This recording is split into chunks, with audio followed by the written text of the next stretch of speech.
Good afternoon. Today is Monday, February 5th, 2024. This Committee of Finance, Diversity, Equity, and Inclusion is called to order. Madam Clerk, please call the roll. Here. Present. Casey. Present. Present. Present. All right, thank you.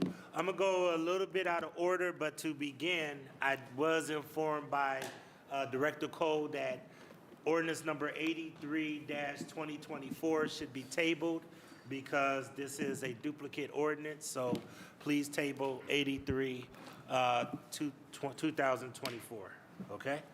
I'm going to bring up public utilities to the table first.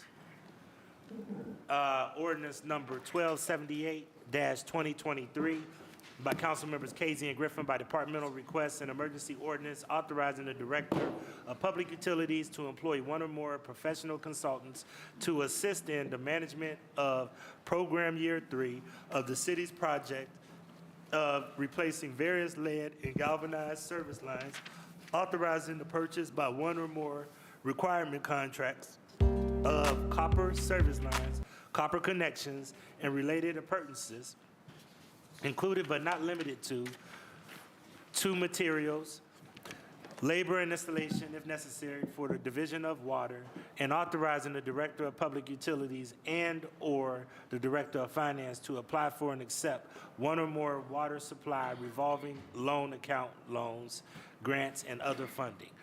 Director and Commissioner. Thank you, Chairman, members of the committee. We are seeking what we're calling to is year 3 of our lead service line replacement funding.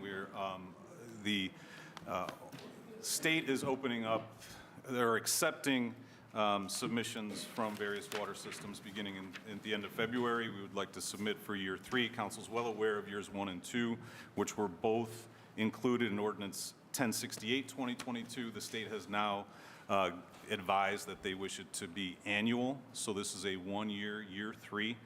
Council should be familiar with our lead service line replacement program, and currently $33.4 million out on the street. Another $31.3 million has made it all the way up to contracting. We're currently contracting for the year 2 of the lead service line replacement. Under the year 1, we are at 1,600 lead service lines having been removed since August. A very small step, a lot of effort on behalf of the Commissioner and his staff, but it has proven to be a tremendously successful step. These funds are 53% forgivable, 47% 20-year zero-interest loans. We are at least going to do as many as we have in years 1 and 2, which is 4,000.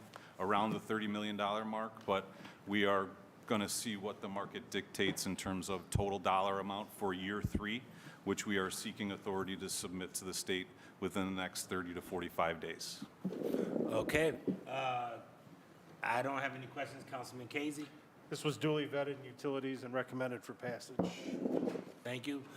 Do we have any other further questions? Councilman McCormick. No, Chair, just very briefly, this is just a great program. I wanted to acknowledge that really important program and thank the department for deploying this money out in the street.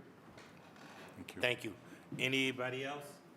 Seeing no other comments, ordinance number 1278-2023 stands approved. Thank you so much. I would like if you could, Director, just to make sure that we know like kind of the sections or maybe have a GIS map or something at some point in time, knowing what parts of town that we are going to. You probably have it already, but if you can make sure all the council gets it. Chairman, there was a number of requests at the Utilities Committee with all of the census tract data. We have drafts, but we'll get that within the next, it's just not clean yet, but we'll get it to you. Looking forward to it. Thank you so much. Thank you. Have a good one. Thank you, Mr. President. All right, thank you.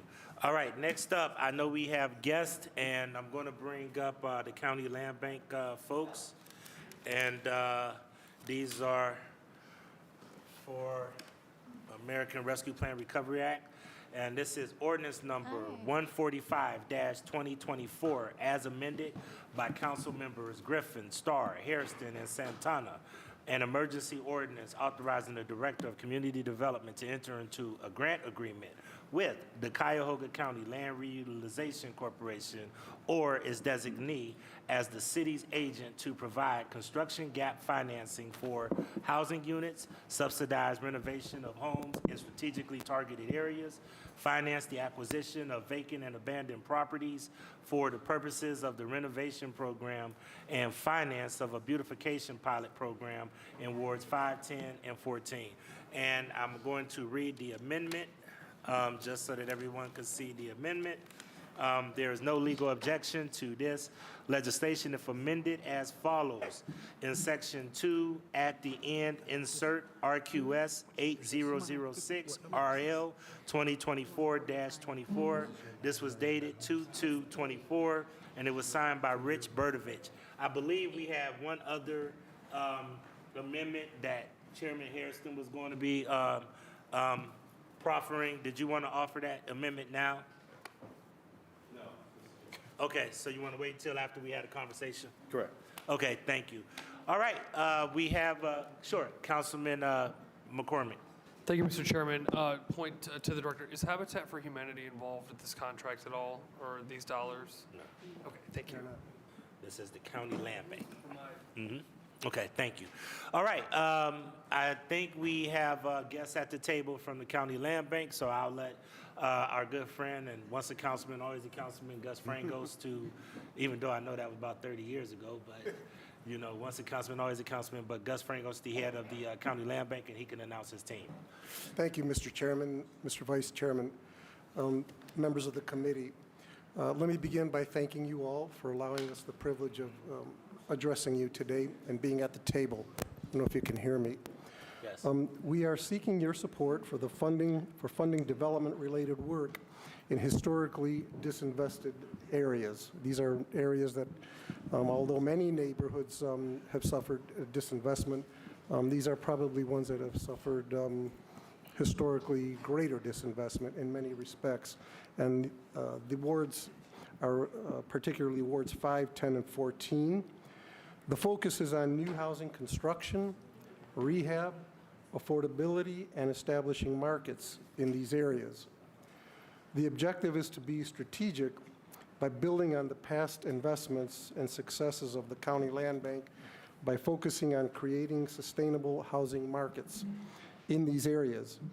This is to be distinguished from the city's important investments in the area of middle neighborhoods and higher market areas, but more akin to the significant investments on the southeast side, for example.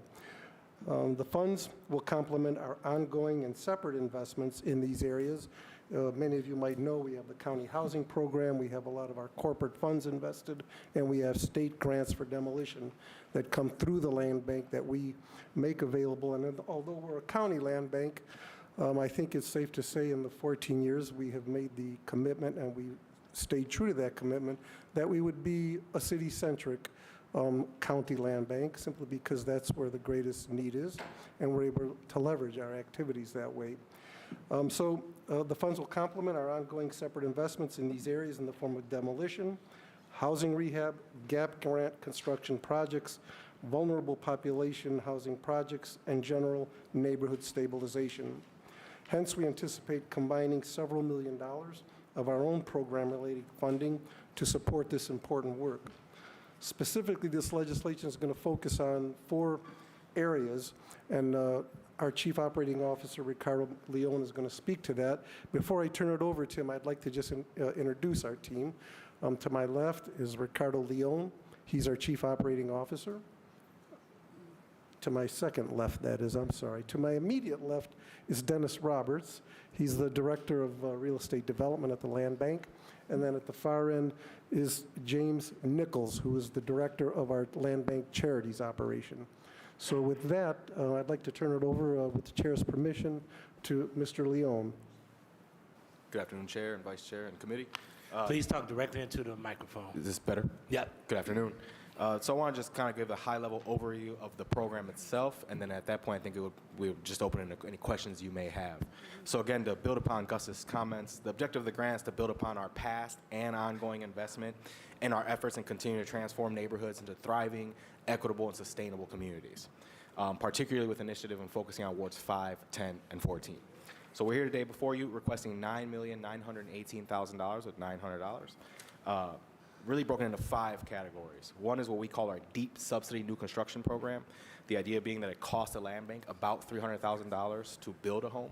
Our request is that we could put $150,000 of subsidy towards the cost of each home, so that we can sell them at $150,000, effectively breaking even on the homes, but allowing new homes to be built in a neighborhood, in a market where there currently is not activity at that level. And the goal would be to build 24 new homes across the 3 wards. The second kind of tranche of funding will be for a similar program, but for our renovation. So it's our renovation subsidy gap grant program. We're requesting $3,450,000. The goal to do the exact same thing, except with rehabs. Our average rehab cost is about $200,000 per rehab. And so we're requesting $75,000 in gap grant subsidy, so that then we could sell those homes at $125,000. So again, breaking even on those homes, but bringing a new product into these communities where really we aren't seeing that type of investment happening. If awarded funding, we would be able to do 30 of these, what we call modernization projects, and then we would also be able to offer up to 24 grants for our vulnerable population work that Gus mentioned that James leads out of our office. The third tranche would be for our targeted acquisition fund. We're estimating that we'll have to do about 54 acquisitions to be able to get these units across the finish line, these rehabs.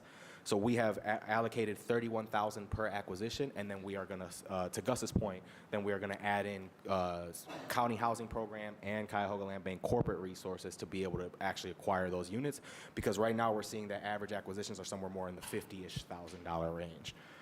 So that'd be $1,720,000 for acquisition. The fourth tranche is for a home repairs beautification program, and really what we speak when we say this beautification program, it's not kind of what you think about, like kind of going onto a street and cleaning up the street. What we've actually seen, and we've actually seen this in Ward 14 in Councilwoman Santana's ward, where we built 3 new homes last year that we brought to market, first new construction homes in the neighborhood in about the last 2 decades, where we brought these new homes to market. Unfortunately, we weren't able to sell the homes right away because we saw beautification issues with the surrounding properties. And so, for example, in a house immediately adjacent, we were able to put in, paint the home, put in a new front porch, and really kind of beautify the home in order to help sell the homes that we were building. And so that's what we're recommending, is that in neighborhoods where we're making these investments, we can work with homeowners especially, to be able to help them with any potential issues that their existing homes may have. One, to help secure our investment, but also it's just the right thing to do when we see that we're going in to make transformative change, particularly on a block-by-block basis. And then the fifth tranche is our administrative fee of $648,900. That's a 6.5% administrative fee. We believe that we're going to have to increase our capacity over the course of the term of this program in order to be able to really effectively deliver these units. So, speaking to why we believe this makes sense for us, particularly the land bank, just want to speak to our track record of investment between 2020 and 2023 in the city of Cleveland. We've invested over $25 million in the city of Cleveland in several forms. One is through demolitions. So we've invested approximately $13,408,000 in demolitions citywide, with $3,092,500 being in the 3 specific wards that we intend to be working in. Why that's important is because, quite frankly, for those of you who have dealt with vacancy and blight in your wards, in your neighborhoods, you know that removing that vacancy and blight is the first prerequisite to be able to reinvest into these neighborhoods and really bring back these communities. In addition, through our county housing program, we've invested $6,290,000 in new construction, and that's for 21 new units in the city of Cleveland. So again, we are going into the city of Cleveland, building homes and then subsidizing them to be able to bring them into the market. And our average subsidy is north of $50,000 per unit in our county housing program. So again, even on those program-funded homes, we're having to subsidize about $50,000 per unit to be able to sell those units. And in some communities, it's even more than that. So through our rehab and modernization, we've invested about $5.2 million, $5,278,000, and that's been 25 rehabs, so again, at about $200,000 per rehab in the city of Cleveland. Similarly, it kind of spread across the city, but again, same issue. We're having to subsidize these units to be able to get them across the finish line and bring them to market effectively. And then through the work that James leads in our land bank charities, we've invested just shy of $880,000 in gap grants to organizations that are serving vulnerable populations. Additionally, beyond just the program that you see before you today, We are investing heavily in a few different ways. The first is demolition funding. So we had submitted, as of about 2 months ago, we submitted a proposal to the state of Ohio for $27 million to do demolition across the county. Of that $27 million, we're estimating $18,285,000 is going to go into the city of Cleveland to help secure 993 demolitions across the city. We estimate that about $3.5 million of that funding will be targeted towards 5, 10, and 14. And we have the breakouts on unit numbers if anyone would like to see it. And then beyond that, just through our corporate and county housing program funds, we're proposing to invest about $7.8 million of our own money to help get these units across the finish line. So that's money that we have to put at risk as an organization to build these units, rehab and modernize these units, and then bring them to market so that we can effectively help move the markets in the communities where we've been invited to invest. So our expected outcomes are continued revitalization of some of the most historically disinvested wards in our city through strategic investment, the expansion of both affordable and market rate housing options for owner occupants in our city, and for the sustainable economic growth, wealth building, and improved quality of life for our residents. I'll stop there and pause if you have any questions, or Gus, if there's anything else you'd like to add. Mr. Frangos? No, Roberts? Mr. Chairman. Does Mr. Roberts want to add anything to? We just appreciate the opportunity for council. All right, thank you. Want to say anything, sir? Yes, to the chair, to the vice chair. As they mentioned, my part of it is the charitable arm where we help our vulnerable populations. And our vulnerable populations include victims of domestic violence and human trafficking, single mothers coming out of homelessness, disabled veterans and refugees. He mentioned earlier that we've invested $800,000, but that was just in last year. In the last couple of years, we've done approximately $2.5 million of investment into these organizations and helping doing rehabs across the city of Cleveland. Thank you. Well, first and foremost, thank you so much, and I want to commend you guys for being just a great partner over the years. And, Cuyahoga County Land Bank is, especially when they had the state grant, we know that those monies have expired, but you guys have done a tremendous job of really, removing blight in our neighborhood. And I know now that you've turned towards more more rehabilitation and those kind of things as well, okay?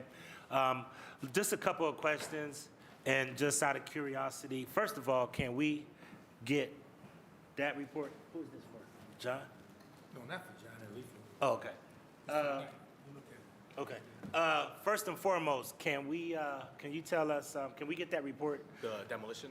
Just that whole. Executive summary? Both, that executive Okay. summary and that Demolition. demolition report. Yeah. Because one of the things that we've used ARPA dollars, we didn't use ARPA dollars a lot on personnel. We've used it on fixed assets.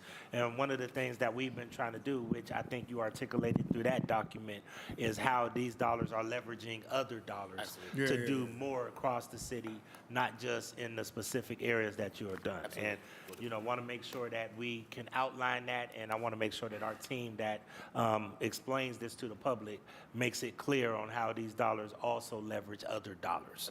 Absolutely. The second thing that I had a question for you, and then I'll turn it over to my colleagues, is how did you determine the underserved markets? Now, I will tell my team that one of the things when this proposal was brought to me is that I looked at the gaps that we had in a lot of areas around housing funding, and these were areas that had not had a lot of investment regarding either home rehab, new home investment, and other things. So that's one of the other things. How did you determine and how did you get to those 2 points, if anybody would like to add, or how did you look at that?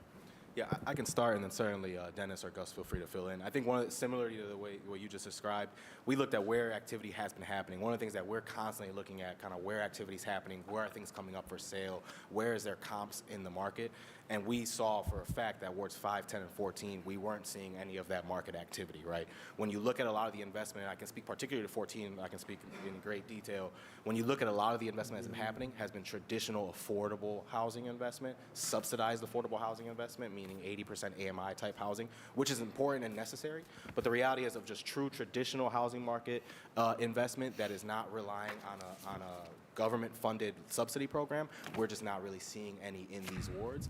And in order for us to really be able to create comps in the market, right, the intention being that we can come in over the next few years, build these units, and then entice development to come in behind us, someone has to go in and be the loss leader. And that was really the intention, kind of the reasoning why these areas made sense to us. So this is part of a larger strategy in order to restore areas where, quite frankly, the free market won't go. Yes, And to try yes, to Chairman. start to jumpstart markets that right now we haven't been able to do it. And to me, that's what ARPA dollars are supposed to be used for. Yes, Chairman, exactly. And that's actually been our strategy with the county housing program as well. So in a lot of ways, this is just kind of an extension of what we have been doing countywide for the last 4 years. We're currently in year 5 of a 6-year program. And so that kind of speaks to why we believe the model works, because we've seen it happen in other areas. Awesome. Okay. Those are the questions that I had. And once again, if we can get a copy, I think you gave me it. Did you give it to me already? A copy of that and also the demos. And then what I'll do is I'll make sure that our team makes sure that all the council gets these as well. Okay? Mr. Chairman, if I can Yes. just clarify, you have a summary there of all of the demolitions that the city is doing by ward. And I'm not sure, but I think Dennis may have given you now The demos. the actual properties, parcel numbers Okay. for each of the wards. So some this is have good. a lot, some have a little, but that reflects what we should be hitting in the next year and a half. No, this is good, and this is good for everybody to have, because at the end of the day, we want to show where the investments were made around the city. And once again, I know for a fact that these are areas that hadn't received a lot of, especially housing support. Maybe small business support, but not a lot of housing support. I'm going to go to Councilman Mike Polisic, then Councilman Kevin Conwell. Thank you, Mr. Chairman, my honorable colleagues, and it's good to see Gus here with his team. And I appreciate and I wholeheartedly support the 3 neighborhoods and 3 wards that have been targeted with this, with these funds. My question is this: obviously, the problem in the city is much greater than the 3 wards, especially on the east side. So what I'd ask, I just want to expand upon the council president's request. He had requested all the demos, correct, that you have undertaken. I'd like to request also where the new construction has gone citywide. And I'd like to request as well the 25 rehabs, where those have gone. And then the GAP grants, is that was what was referred to as the GAP grants?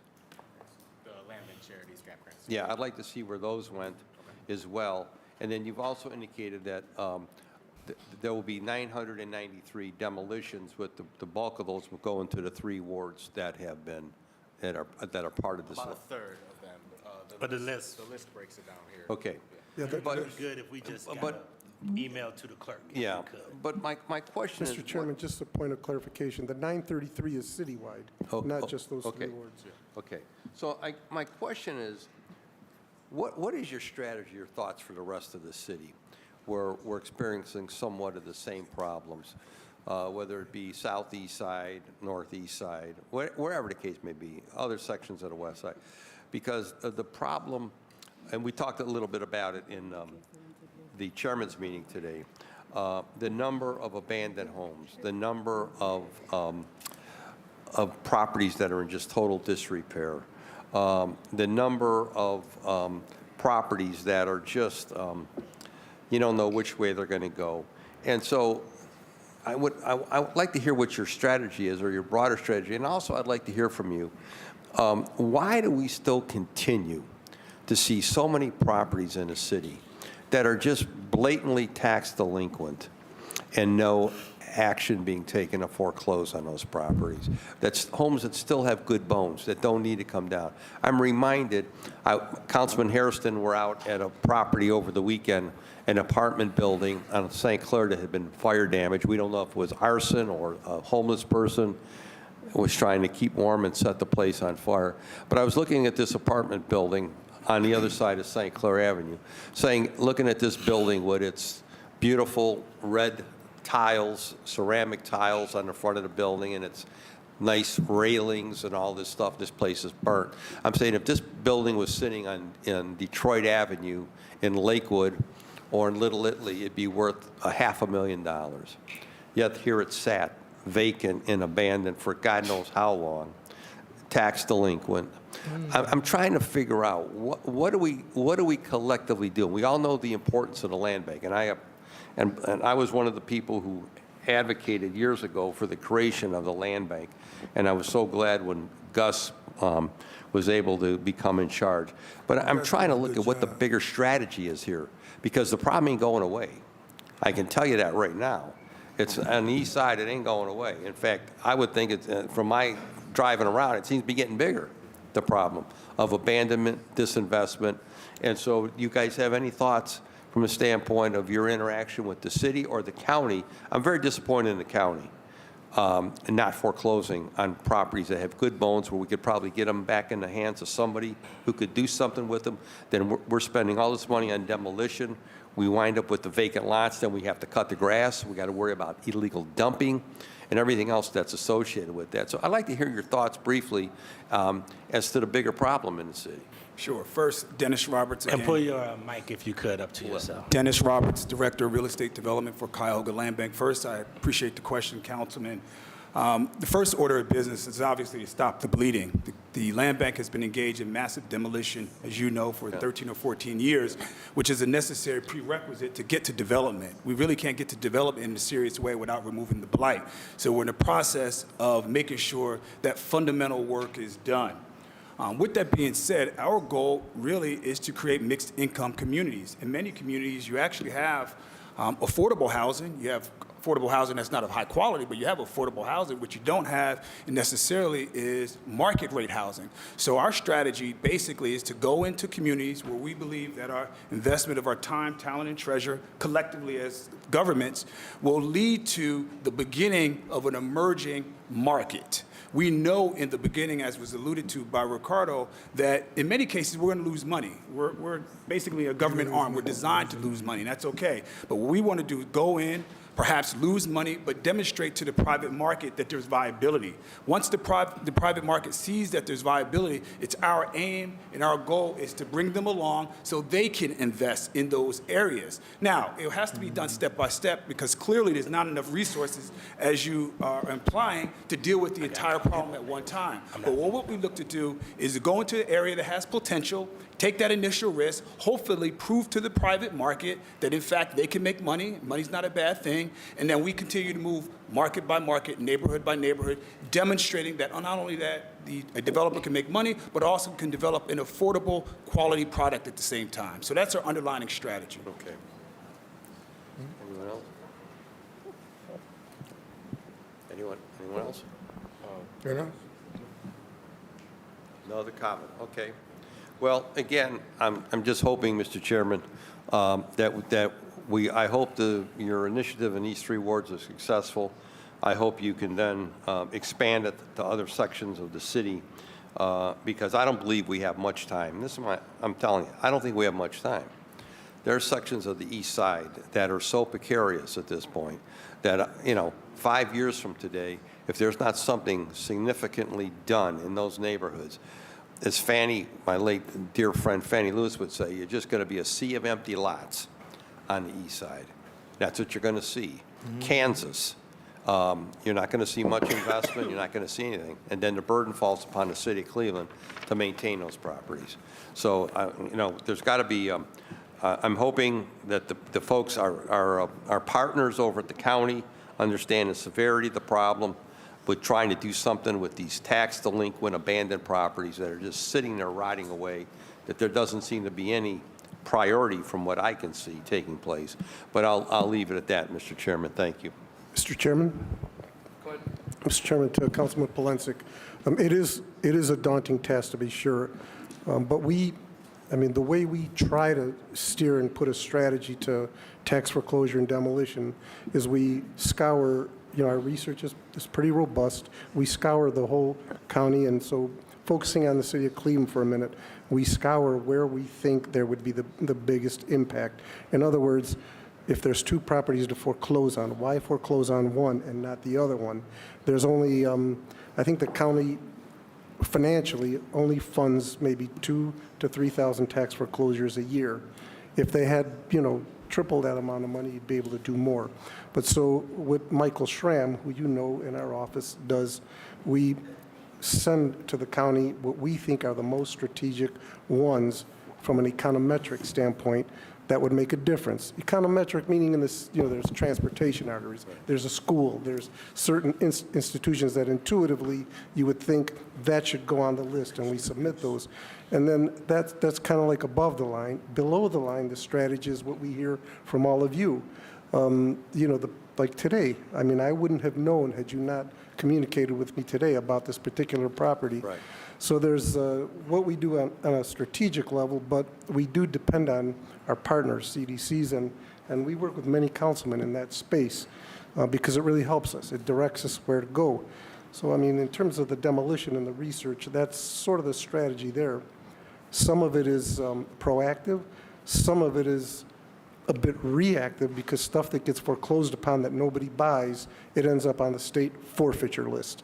So you can't hit everything that's on the forfeiture list, so why some against the other? And it's because of the strategy that we need to try to put together as you're describing. You don't always see it, you don't feel it, but on a global level in the city of Cleveland, that's the best way we feel to try to make a difference. And between what the city's doing a heck of a lot of work as well with demolition. And what we're doing, we hopefully, the community development, demolition, and stabilization is the predicate to economic development and housing, as I think one of my colleagues said here. That's the best I can explain to you, but it is a daunting task. You hit on the nerve of the question, and it's a tough question Thank you. to deal with. All right. Thank you, Councilman Polinsky. Councilman Kevin Conwell. Thank you very much. This idea and plan, I don't know why you don't mention it, came out of Ward 9. And they helped to stimulate growth off of some of the streets that's in my ward. For example, Beulah. You guys have done a great job on Beulah. On Ashbury, 122nd and Ashbury, another great job. You're over there on Lee, stimulating. Never had any issues or concerns with the county land bank. When I call them, they tell me what they're going to do, walk me through the houses. It's stimulating more growth. Matter of fact, people think that it's Bo Canez that started there first. No, it was the county land bank, and I would stop by their offices unannounced and talk with them. And so they stimulated. But how many houses, through the chair, have you guys, do you think that you have built in Ward 9? And I wish you still was there and building, because I need you really on East 123rd Street. And Dennis or Gus, I'm going to take you for a ride around over there. Matter of fact, Councilmember Mike Polinsky, before they start executing, Director Gus Frangles and I, we went for a ride around, didn't we? In the neighborhood, and we showed them our issues and concerns. But how many houses have you executed on there? In Ward 9, Councilman, we facilitated the development of about 25 houses over the years. Okay, but we need you over there back again to develop. East 123rd Street, we just did a streetscape, and on the main street, we need houses there. We're building a $17 million building on the corner of 124th and 125th Street, but we would love to have you on East 123rd Street, because when we build more houses, then I can bring in more economic development. Through the chair to Dennis Roberts. Duly noted. Okay, and to Mike Polinsky, and to you guys also. It's a catch-22 with me with delinquency. When you look at the list and you look at Ward 9, there's a lot of people there that's in tax trouble. If you come down and you take our houses, you're going to affect a lot of African Americans. I'm talking abandoned homes. That's what I was talking about. With the band, okay, with the band. Big difference. If we can go through With the the chairs, band, the two okay. veterans To the on chair, council to the need chair, go to the through chair. All right, that's a good thing. You know what, Mr. Chairman? I just left from talking with Mary McInerney. And here's an issue that we're not looking at. And Gus, we might need your help also. There's a lot of seniors, the ones that pass away and they go home. They're dying, and you know what? They're not creating wills. So the houses stay in probate court, and then the probate court, they really siphon a lot of the money off from the seniors when they don't have a will, okay? And then when the house is let free, it's a rotten house. The house is rotten, Gus. And people, let's say you have tenants in common, meaning that you have 2, 3, 4 tenants to own the house. They don't want the property. And then in the long run, either the county have to raise the property, or the city of Cleveland will spend $10,000 to $12,000 raising property.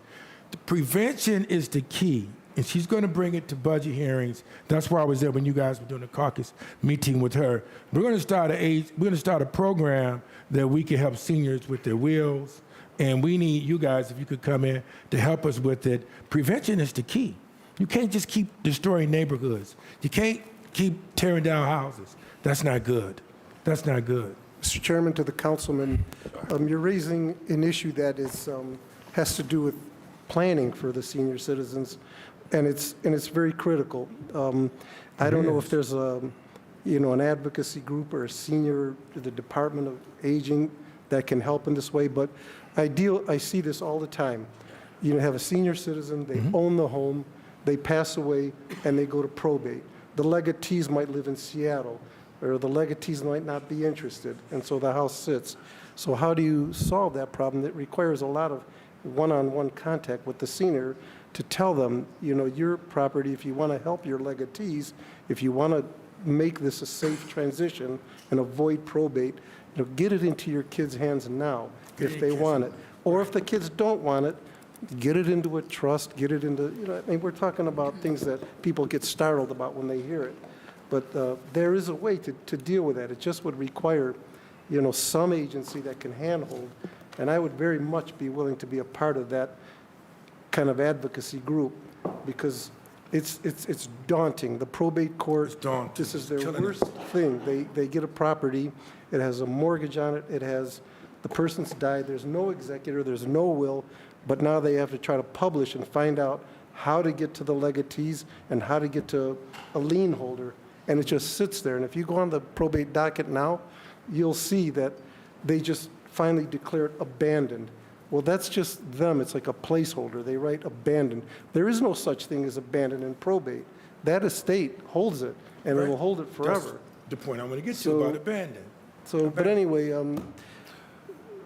And Councilman, I'm glad that you want to do that, because I would love to partner with you on that, because that's one of the things I've already started talking to attorneys about. Got it. So hopefully if we can have that conversation, because I've been starting up that conversation with several people about that. So Mary McInerney said, Mr. Chairman, Mr. President, she's going to come to us doing finance, and they're going to try to put systems in place so that we can do this prevention. Because we're spending a lot of money tearing houses down. And let me say this. The County Land Bank, and I want to thank Gus Frangos, they rehab homes as well as built some houses on Beulah. Children were walking to and from school with these abandoned houses on Beulah, unsafe routes. And you board the houses up, but then people were going behind the houses, you thinking it is safe, taking the boards off of the homes, and you had children going through unsafe routes. And I want to personally thank the Land Bank for stepping in there. And if you go down Beulah and look at the examples, what you're narrating here right now, when you look at that street, they brought the whole street back, safe routes to schools for children. You can take a look at it, and you'll see how Ward 5, 10, and 14 will look in the long run. Mr. Chairman, thank you for the kind words, Councilman, and I attribute it all to the fine team that I have. And let me say this real, it's about your yellow jacket. This young man, you narrated very well. We were over here talking about you, and then he mentioned about you being alpha. Yellow jacket. You narrated very well, man. We were over here listening to you and commenting on you, so you presented very well. Thank you, Councilman. Thank you again. I got to admit, I was saying the same thing. You did a good job. I mean, really articulate, and it made it clear. It wasn't like it was speaking, way up in the cloud. It was like, okay, this is basic info, so appreciate that. And I was going to say, I was going to chastise you a little bit. You picked the wrong fraternity. Believe that one alone. You know what I mean? Speaking of them alphas, Councilman Richard Starr. Thank you, Council President. We know we love all of our children that we birth through Alpha. Definitely, that's the most important. One thing I just would definitely, narrate is the fact that, Go Yellow Jackets, Old Bald and Wireless, held thy name. We do our thing at BW, but one of the things that is very important about this ordinance, 145-2024, is opportunity to invest different housing opportunities in neighborhoods that oftentimes are not the first to be looked upon, but it's also an opportunity to spearhead additional developers to come into our different neighborhoods to help. So I first would like to say thank you to the chair, as well as to Gus and his whole entire team. One of the very important parts of this piece was I took an opportunity to sit down with the whole team and do a ride-along around Ward 5. Show them different areas, give them some type of visions from my standpoint to understand why it's important for us to build these homes, but also talk about realistically how much it costs. At first, when we sat down, we were thinking on the low end. And then after I got with my colleagues, Councilwoman Santana and Chairman Harrison, we were able to really figure out, what does it take? So once we got to figuring out what it looks like, we also thought about, hey, what does 18 homes in each one of our wards can do? But we also talk about you just can't build brand new homes in the neighborhood and not take care of what's already been there. And that's some of the biggest challenges that we have is we find people who want to develop, but then they only want to do their 10 homes or their 5 homes. But then if you got a house that's been there for numerous years, for decades, and they got a porch that need to be upgraded, they got a roof that got some issues, they even got a driveway, they got some different stuff, and then you build a $200,000 or $150,000 home, that doesn't help the neighborhood. So I'm glad that they were able to put some dollars to that, but also just to show that they've been doing this work from the county land bank standpoint for a while, and it's just really, really great to be able to be a part of this. I appreciate the team for breaking down everything. When you talk about that beautification, I was talking to our colleague, Rebecca, Councilwoman Marr, and she was asking what beautification is, and I'm like, it's a way to say it's just not brand new houses, but it's the whole neighborhood. And that is something that we must do in this project. So I am eager that we are bringing, $9.9 million to the city of Cleveland on top of all the work that they've already done. So this is a real needed investment, and I'm just proud to be a part of this. And I'm just glad to tell Ward 5 today, with this council's support as well as passing this ordinance, this is something that Ward 5 is going to be happy about, and we're going to be able to do some great things in Ward 5. And I think working with the county land bank is very important that we understand the work that they're doing. So I'm thrilled to be a part of this, and I'm happy that we got these homes. Can't wait to get started. I love ribbon cuttings, so I could be like Carrie one day. Smile at the video. Like him and Casey, Councilman Casey and McCormick, they got these houses going. They oftentimes, educate me on what they're doing to do different things. So I just want to be great like them too as well. But other than that, I just want to say thank you to this council. I think I do support this, obviously sponsoring this. Just building homes in our city of Cleveland, especially Ward 5, Ward 10, as well as Ward 14. So colleagues, I hope you support this ordinance and just get rolling. Thank you. Thank you. I got Councilwoman Santana and then Councilman Harrison. Thank you, Or Councilwoman Spencer. You go ahead. I could wait. You'll get in line? Okay. I'll be brief. Thank you, Mr. Chairman, for your support in this piece 145, and thank you, Gus, and the County Land Bank for not just now for this piece, but your partnership. Overall, you definitely know how to pick great talent. I would say shout out to Ricardo Leon, who was a Ward 14 resident, also led our Metro West CDC.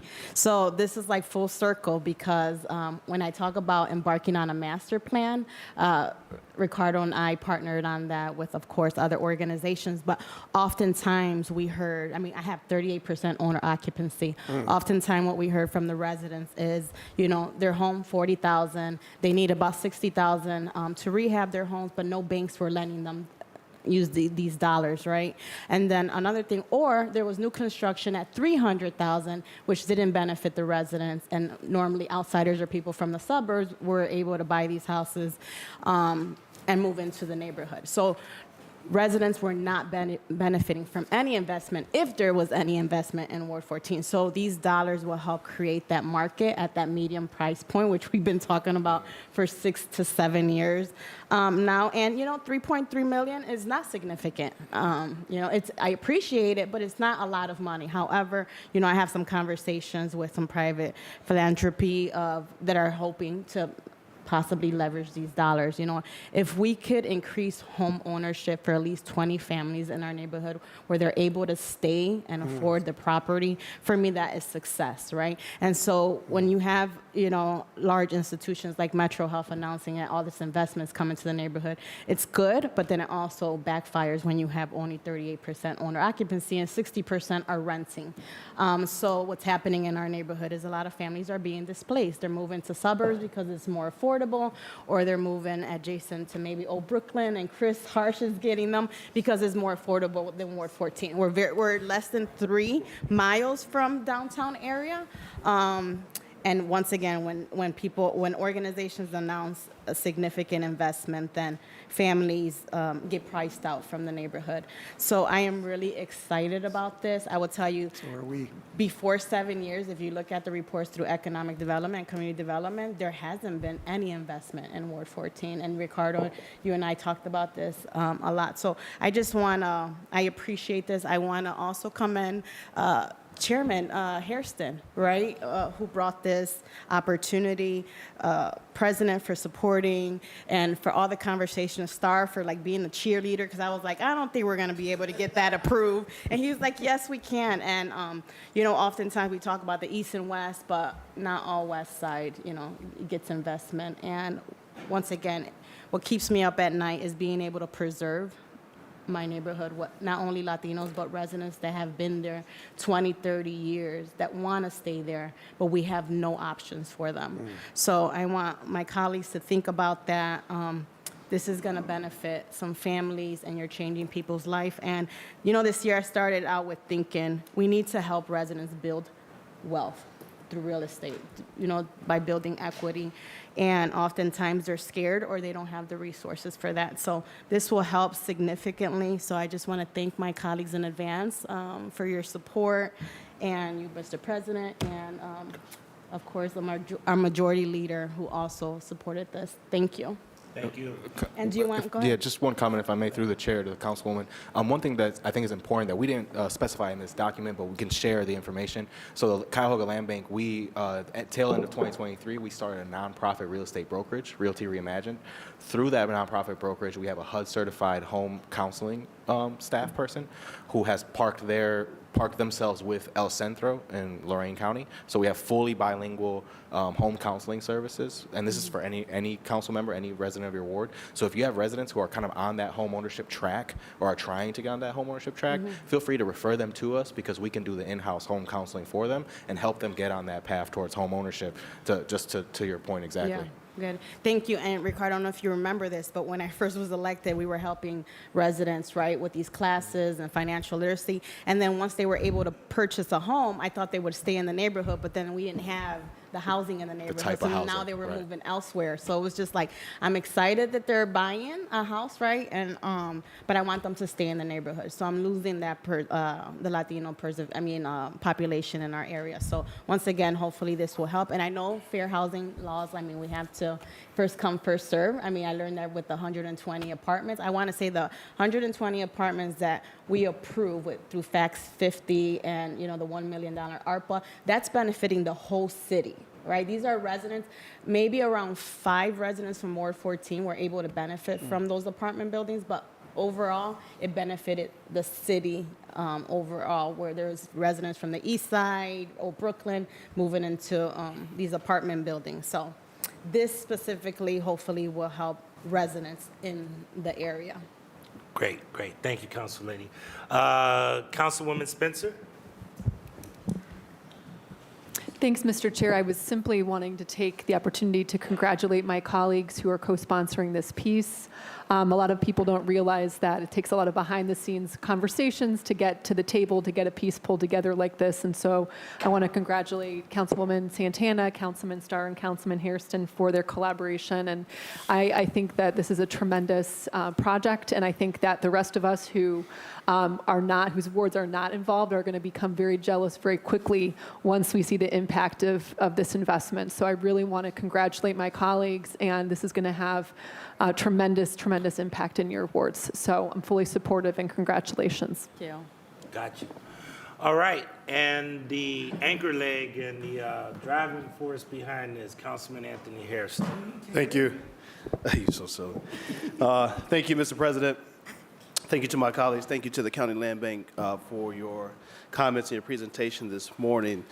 This has been a long time coming for our communities. Over many years, you've sat and heard the three council members talk about the lack of investment or the disinvestment in these neighborhoods historically across here in the city of Cleveland, and how important it is to focus on these areas of our community. You have a far northeast side, you have a central part of the city, you have one of the most in-need west side communities or wards on the west side.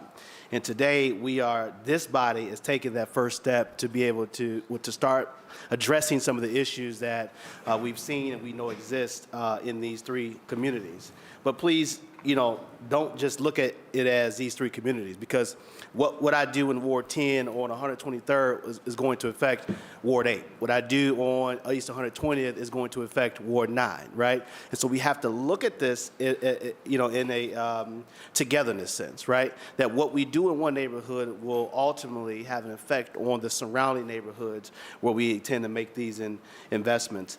During my time on county council, this goes back to a point that Mr. Frangos and his team made. Within that county $50 million demolition fund, there was a requirement. There was concerns about tearing down. And so out of that, there was discussion around coming back later on, creating this housing fund that looked at how we begin to build up the neighborhood, right? So while we are very supportive of the work the County Land Bank is doing to, as Ricardo said, Mr. Chairman, to handle the first step of eradicating the cancer and taking out the issue, the blight that exists, this is an opportunity for us to take these dollars and begin to build these neighborhoods, right? The numbers speak for themselves. The level of demolition that they've had to do in these three neighborhoods is concerning. It should be concerning for all. So absolutely, these communities deserve to be put on the path for uplift, and that is through housing and other support that this ordinance will help deliver for these communities. And ignoring the source of funds altogether, let's ignore the sun, because I know a lot of times we all like to get caught up on the source of funds. Well, I didn't get this from this, you get that from that, this from that, right? But we sit around this table ignoring the source of funds, and we support many things across many wards for many people, and we all go along with it, right? So this should be no difference, that we all get behind this and support the work that we're doing in these neighborhoods. That's true. This is a drop in the bucket compared to the investments that have been made all across the city for many years. These neighborhoods have been the last to see those investments. And about time that this body has stepped up and has done the work that should have been done many years ago in looking at investing in these communities. We have to create these markets. These markets don't exist in these communities, right? I can give you another project that we've been trying to work on in the northern part of Glenville, right? What's happening in Ward 9 in the southern part of Glenville is what my residents call me and say, we want to see the same thing, Councilman. What about our part of Glenville, right? Absolutely. So, this does that. This helps. We know it works. We've seen it, as Councilman Conwell narrated, Mr. President, that it works. It works. And so if we know that it works, then let's do it. And so we have clear examples. We have the resources to begin this work now, and I'm just excited that we are going to be able to create the market so that way we can bring and create the environment for more investment to come down the line. So again, Mr. President, with your leadership as well, I'm excited to be a part of this. Again, this has been a long time coming. These neighborhoods are very much deserving, in addition to the neighborhoods that the Land Bank has indicated that they're working in as well. So it doesn't stop here. This is only the beginning. This is not the end. And so I look forward to my committee support and the full body support down the line. Thank you. Thank you. Thanks. Go ahead, Councilman Starr. And just from the point just that I definitely want to make, because y'all know I be trolling the media too. Please make sure y'all write about the fact that council led this. Nobody else jumped up and thought about our neighborhoods. It was a council-led initiative. We ain't behind the scenes. We ain't all acting like we ain't doing nothing. We want to be all in the video. We want to be on the record dancing. We want to be smiling. So when y'all write this, state the fact that council led this. Nobody else thought about these neighborhoods but this council. So I definitely want to say thank you, Council President, for hearing us out. Thank you, Councilwoman Santana. Thank you, Chairman Harrison, for working together. But most importantly, thank you to the County Land Bank for working with us and making this happen. So when y'all put this out, I'm going to be looking, and I'm going to troll back. Thank you, Council President. You're going to learn sooner than later that they got a barrel of ink and reams of paper. Never fight a man with a barrel of ink and reams of paper. But it's all good. We'll figure it out. But no, congratulations. And once again, when we sat down and had this conversation, these things take a long time. As Councilwoman Spencer said, it takes a lot of back and forth and to get to that sweet spot. And these are areas that just, we know we got specialized efforts on the southeast side. We know that we have some of our emerging markets that always attract attention, like the Central Business District and the near west side and others. We know we have a middle neighborhoods that we invested in, and we know that Councilman Conwell and me probably share one of the most emerging markets on the east side. So in looking at this strategically, we really, really wanted to make sure we went into markets that were distressed, middle neighborhoods, and markets that are edge neighborhoods. So one of the things that I pride myself on is making sure that all council members get a nice, good piece. And I think across the board, this was one of those missing pieces that I'm happy that we had an opportunity to work with you guys to do and continue to do the great work. And one of the things that the council lady mentioned, as well as others, is that there are some philanthropic and corporate entities that are watching this very closely because they've mentioned that they might be willing to jump in as well. So I'm sure that if that happens, then we'll be connecting you guys with that as well, okay? So, Mr. Chairman, if I can just say thank you to the council. The council has been our best partner over the years, and our most important partner. And so thank you for the trust that you place in us. We're not perfect, but if we miss something, let us know. We want to be available to each and every one of you. Thank you so much. Mr. Chairman. Councilman Bishop. Mr. Chairman, I just want to thank the Land Bank. I also want to give shout-outs to Northside Ward 10. Richard Starr, I know he's been advocating for many, many years since he's been here for his opportunity to get houses built in his ward. Jasmine Santana, we all need work in our wards, and I just want to congratulate those three. And may this have a big impact in not only in their community, but in the lives of the families who inhabit their community. Thank you, Mr. President. Thank you, Councilman Bishop. Appreciate it. So hearing no other questions, ordinance number 145-2024 as amended stands approved and be heard by the entire body this evening. Thank you, gentlemen. Have a great day. Thank you, Mr. Chairman. Thank you, members You of the better committee. keep close ties with this dude right here because we may just try to steal him from you. All right, no, just thank you guys. Take it easy. Appreciate you. All right, I'm going to do two more of these council pieces, then I'm going to go into finance real quick. First is, and is the clerk here? I'm not going to do I'm going to go right into finance. Finance, come and throw it to the table because I'll do the council pieces last. So finance, I'm going to do ordinance number 112-2024. 2024 as amended by Councilmember Griffin by departmental request, an emergency ordinance authorizing the purchase by one or more requirement contracts of paging equipment, cellular devices, data services, and for wireless connectivity equipment and various related products and services, including materials, equipment, supplies, services, maintenance, training, support, and monthly fees and charges for citywide use for the Division of Information Technology and Services, Department of Finance, for a period of 1 year with 2 one-year options to renew, exercisable by the Director of Finance. And I'll read the amendment, and the amendment states, it's a few amendments. There is no legal objection to this legislation if amended as follows. In the title, strike lines 2, 3, 4, and 5 in their entirety and insert authorizing the Director of Finance to enter into various written standard purchase and requirement contracts to provide paging equipment, cellular services, data services, wireless connectivity, activation, equipment, and various. In Section 1, Line 2, after written insert standard purchase contract and written, in Line 5, strike cellular devices and data services, and for wireless connectivity and insert cellular devices, data services, wireless connectivity activation.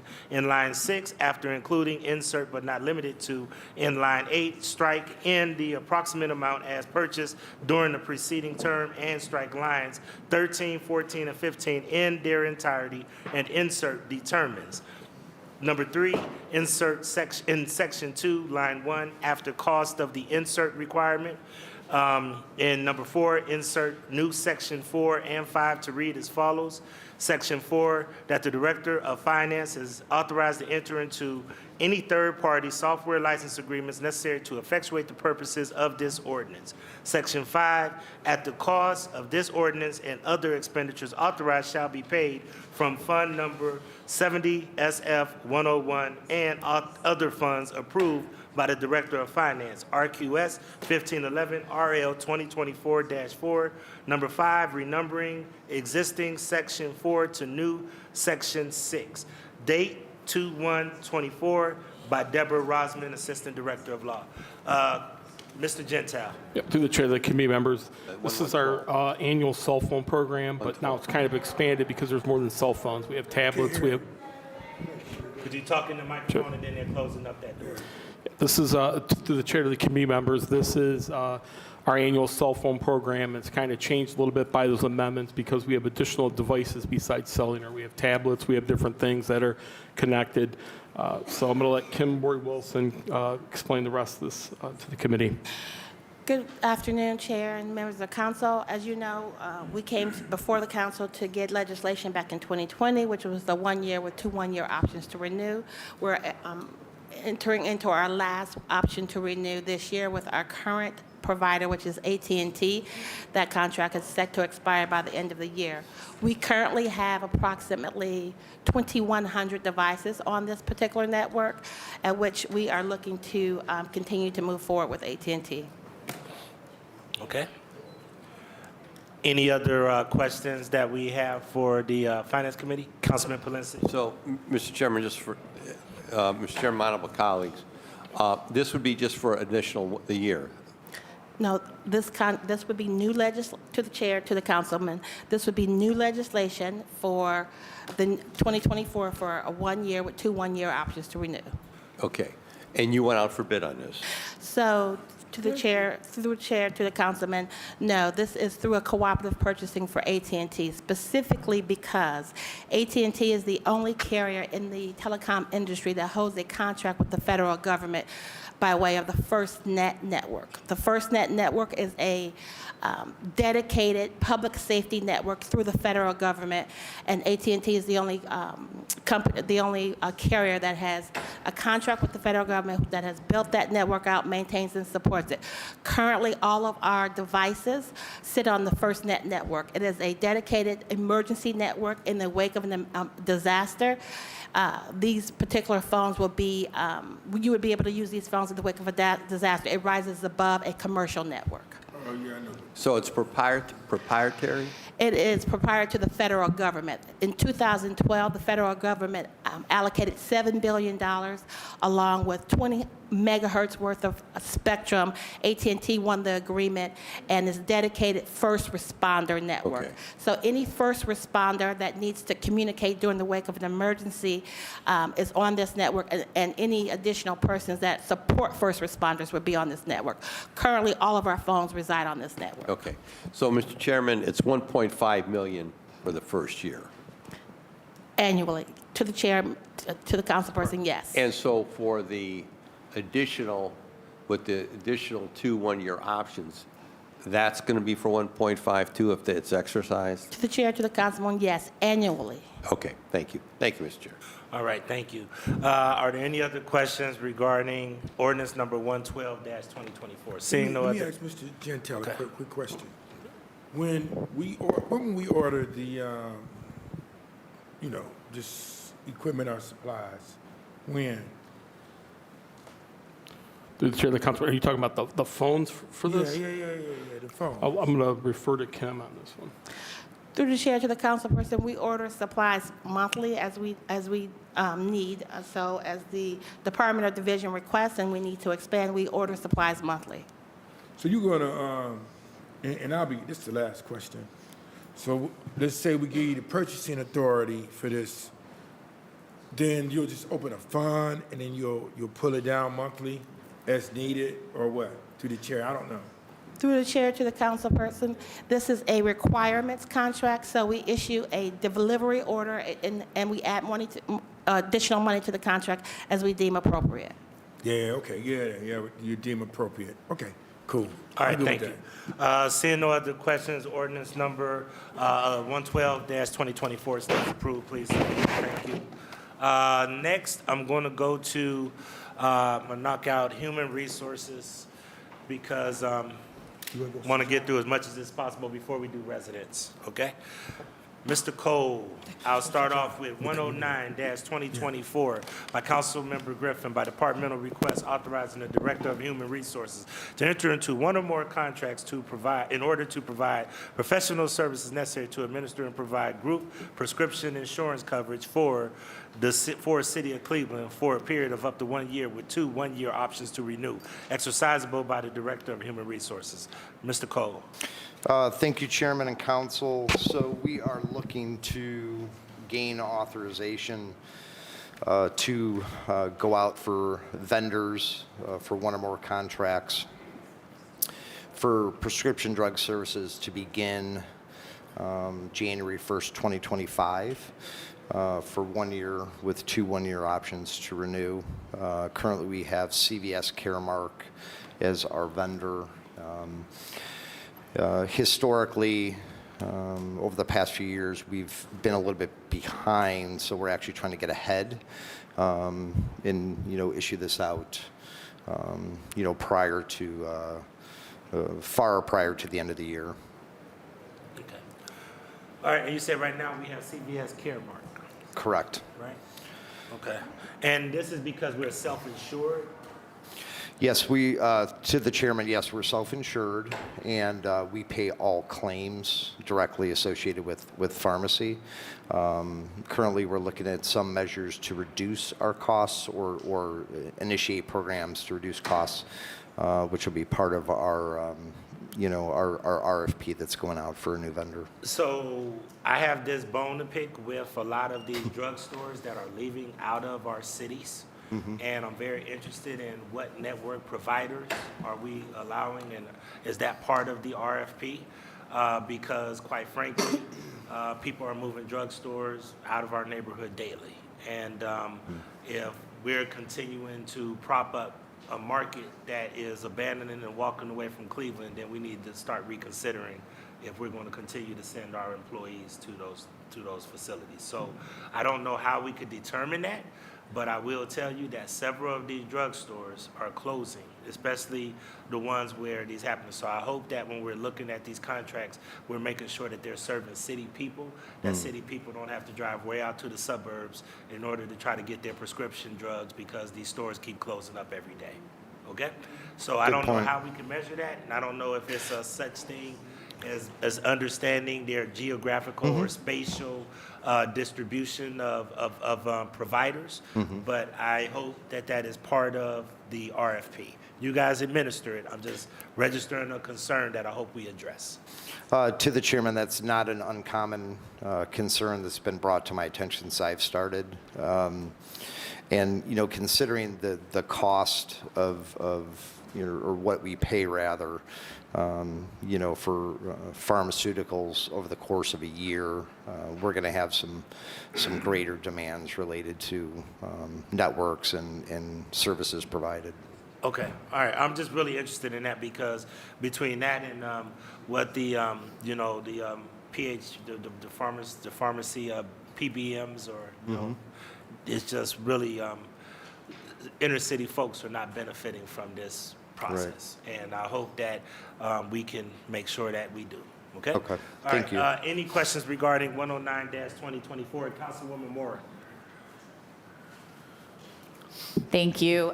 Director, I don't think we've gotten the chance to talk or, you know, at length before, but I welcome your leadership. And I'm going to take a second to pick a bone about CVS Caremark and the prescription services that they provide to the city of Cleveland, because they instituted for the first time last year, I believe, a requirement that if you're getting a flu shot or a COVID vaccine, you have to get it at essentially like a full doctor type facility. And I truly believe in my bones, this is a corporate antitrust effort to get people to go to CVS Minute Clinics rather than any other provider like a Rite Aid or a Drug Mart or anywhere else where all of us are used to just walking in and being able to get flu vaccines. And I know personally from multiple City of Cleveland employees that this rule either prevented people from getting vaccines or caused them to pay out of pocket because they weren't willing, you know, we all live busy lives. And for me, for example, I was told, okay, I have to go make a doctor's appointment to get my flu vaccine. My doctor is not used to administering flu vaccines. And so they said, no, go back to a pharmacy. They could not believe, Metro Health could not believe that I could not get a flu vaccine through the City of Cleveland prescription drug plan. And I truly believe if there's any, you know, antitrust lawyers or CVS corporate officials listening, I'm keyed into this. This was an effort to stop people from using basic bread and butter services to get basic health care and instead drive them to CVS Minute Clinics, which was your best option to get these vaccines. And I just think that's a dang shame. And I hope that we look into it as we are putting this particular program out to bid, because we are a large provider of prescription insurance. Through the chair to the councilwoman, that actually was one of my biggest concerns regarding the current contract. It did come up this past fall, and we did reach out to look at what our options could be to institute something other than that arrangement. Unfortunately, under the current contract terms, it would have been an additional service written in, which would have created additional cost. Substantial additional cost potentially. So that is one of the biggest things we've noted in our sites moving forward. Great. And I'll just say, like, if you want to use the City of Cleveland heft, this was absolutely an effort from a CVS Caremark prescription provider to drive people to use a separate CVS product, and then hopefully get some more money in the process, because you go to the CVS Minute Clinic and all of a sudden, you know, you're used to going there for like a flu, you know, a flu test or a strep test or what have you. And I just don't think it's right. I think it was pure corporate greed, and I think it hurt the thousands of City of Cleveland employees in the process. And I think it's a damn shame. So I, not to you, but just to CVS, I thought that rule was ridiculous, and I'm glad we're looking at it. Thank you. All right, thank you. Councilman McCormick. Thank you, Chair. I'll be brief. I really appreciate that comment from Councilwoman Moore, because I didn't realize why I had to pay for my flu shot. Yes, you had to pay because of this. At my Rite Aid that I go to all the time, and they told me that I could not get it there unless I paid the full price. Yes. Through the chairman. That is exactly why. So we're paying $25 million of public money, and city employees cannot get preventative flu or unless you go to one of their facilities. Exactly. So they through the chair. Yes, sorry. I apologize. I just think it's so ridiculous. Their rule is that you have to get it at essentially like a medical facility, even though all of us have gotten used to getting vaccines at our daily pharmacy, which includes Rite Aids, which includes drug marts. We all got used to that, and then CVS pulled that away. You cannot even get it at a CVS pharmacy. They make you go to a CVS Minute Clinic, and you can't go to a full doctor to get it because the doctors won't even do vaccines anymore because they're so used to having it happen at pharmacies. Exactly. So thank you. Only Minute Clinics. So, Mr. Chairman,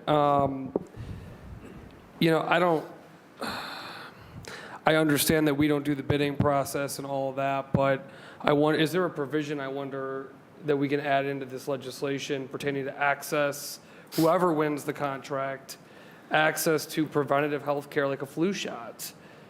I mean, I didn't put I was just busy and just, okay, whatever. I didn't think about it too hard under our city insurance, but if that's the case for all 8,000 employees in the city of Cleveland, this is a big enough issue where this is like a pause button on this until we figure out more information about that. I'm sorry, if our employees cannot get a flu or COVID shot unless they go to one corporate entity, and we're putting $25 million into this contract,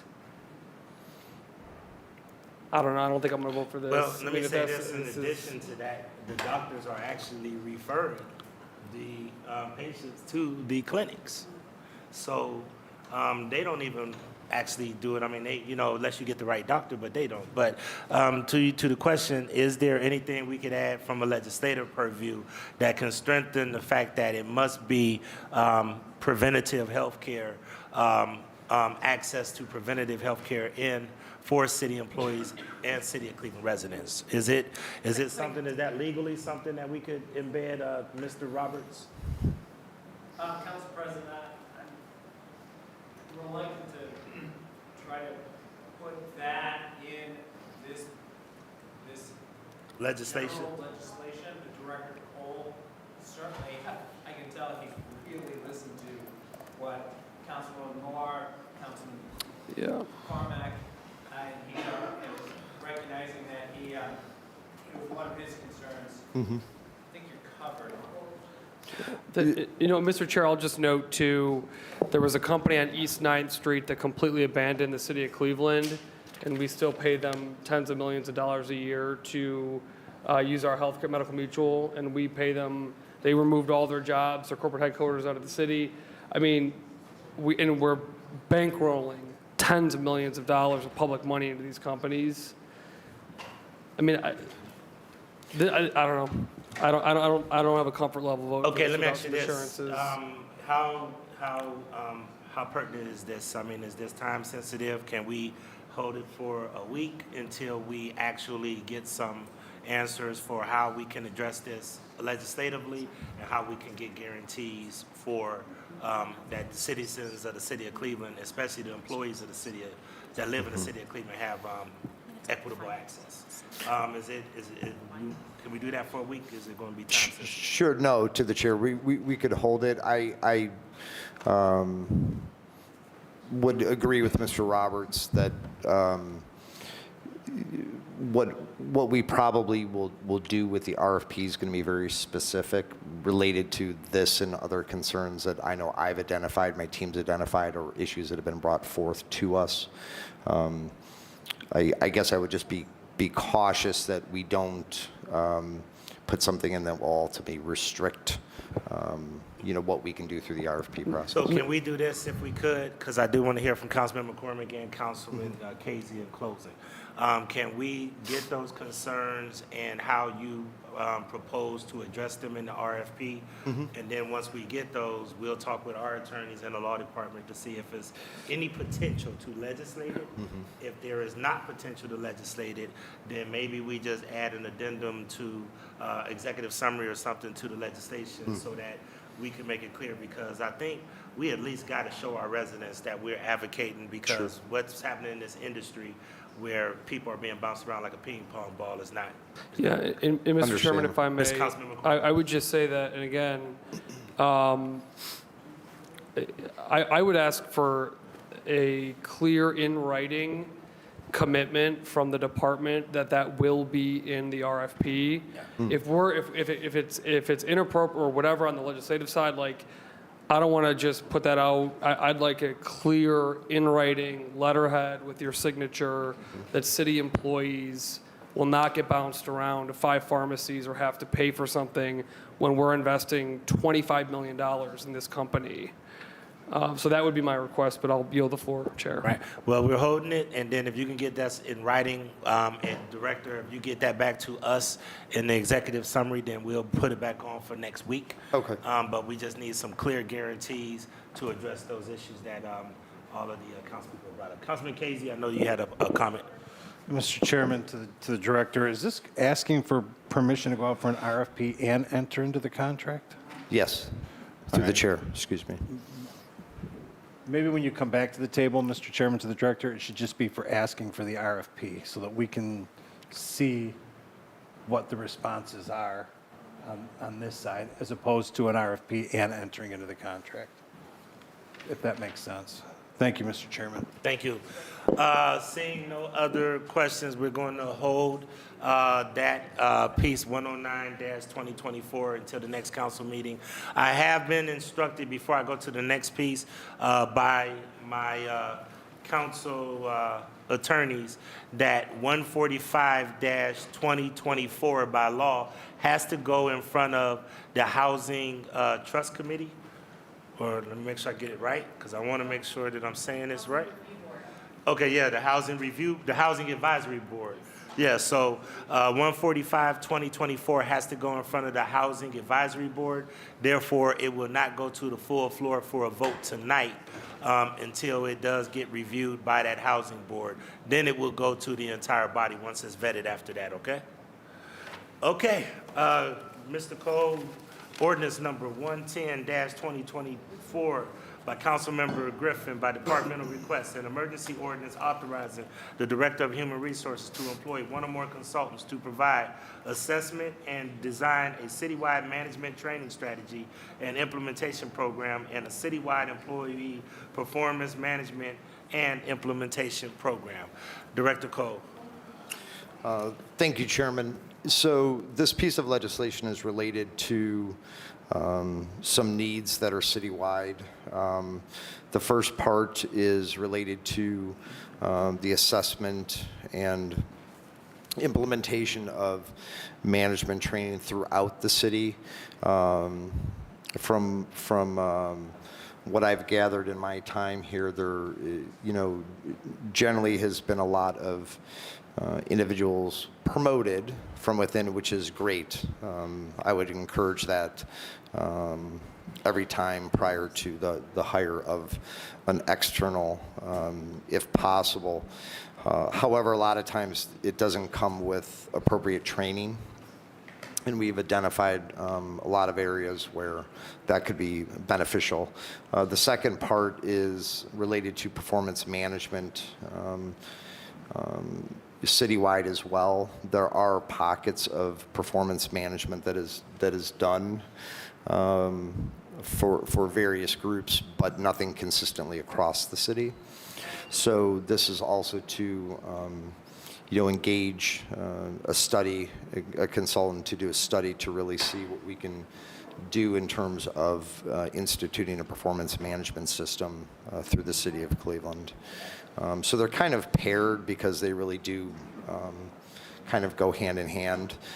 We do think that it could be beneficial not only for employees as they're performing their jobs, but to add into things related to whether it be salary adjustments, succession planning, a multitude of things related to, employee management. Okay. All right, does anybody have any questions regarding 110-2024? Seeing no questions, ordinance number 110-2024 stands approved. Please sign on. Thank you. Thank you. Thank you, Mr. Cole. And we'll put that right back on if you get those answers to us so that Sure. we can move that along next And you want it as part of the executive summary? Yes, and then I think Councilman Casey brought up a good point. It might be best just to show it as an RFP. So a lot of times I want the administration to know it actually helps us and helps you, because if you have to bring back the contract, it makes sure that some of those things that you have a concern about and we have a concern about have another step. So just keep that in mind. Understood. But at least make sure that we have something to write and show that, okay? Okay, Thank you thank so you. much, appreciate it. I'm going to bring up our council finance chief real quick. And we have two council pieces that I want to make sure that we touch base on. One is ordinance number 106-2024 by Councilmember Griffin, an emergency ordinance authorizing the clerk of council to enter into an agreement with the Housing Research and Advocacy Center, DBA Fair Housing Center, for rights and research to provide professional services regarding the Vacant and Abandoned Property Action Council, better known as VAPAC. Ms. Siggers. So, Mr. Chairman, this piece is the piece for our VAPAC research. This was a part of the Western Reserve contract, but they broke off, and so this is just their contract. So this is the Frank Ford Group that we utilize for data, like a lot of their data was used for Housing First and other things? Yes. Okay. Any questions regarding 106-2024? Seeing no questions regarding 106-2024, stands approved. Please sign off. Next up is 104-2024 by Councilmember Griffin, an emergency ordinance authorizing the clerk of council to enter into an agreement with JS Strategies LLC for the professional services necessary to conduct an audit, review, and assessment of Cleveland's city council's communications programs. Madam Clerk, Ms. Stiggers. So, Mr. Chairman, this piece is coming from the heels of the request from Councilmember House Jones for a communications audit to see if we are using our communications to the best of our abilities and what we could do differently. It took us a while to find a firm, and we eventually found one. Thank you. Councilwoman House Jones, I know that this has been something that you've been trying to do for quite some time. Did you have any remarks that you want to add to this? Yes, to the chair. What is the process and how long is the survey going to take or audit? I would have to get that information from communications only because I'm just doing putting the contract in place. Yeah, So communications to make sure that they give the metrics and Yes. can you make sure that they have all of that? And I'm pretty sure that the council operations committee should actually make sure they get an update of that too. Okay. Will do. Okay. I'm sorry. Councilwoman. Actually, they'd probably, for the operations committee, that's probably where it's best suited to make sure the information And is as communicated soon to. I get all that, I'll get with the operations committee. Thank you. All right, seeing no other questions regarding ordinance number 104-2024 stands approved, please sign on. I'm going to bring up Public Works real quick, and then we're going to finalize sustainability, and then I'll finalize with Housing First and go through that one.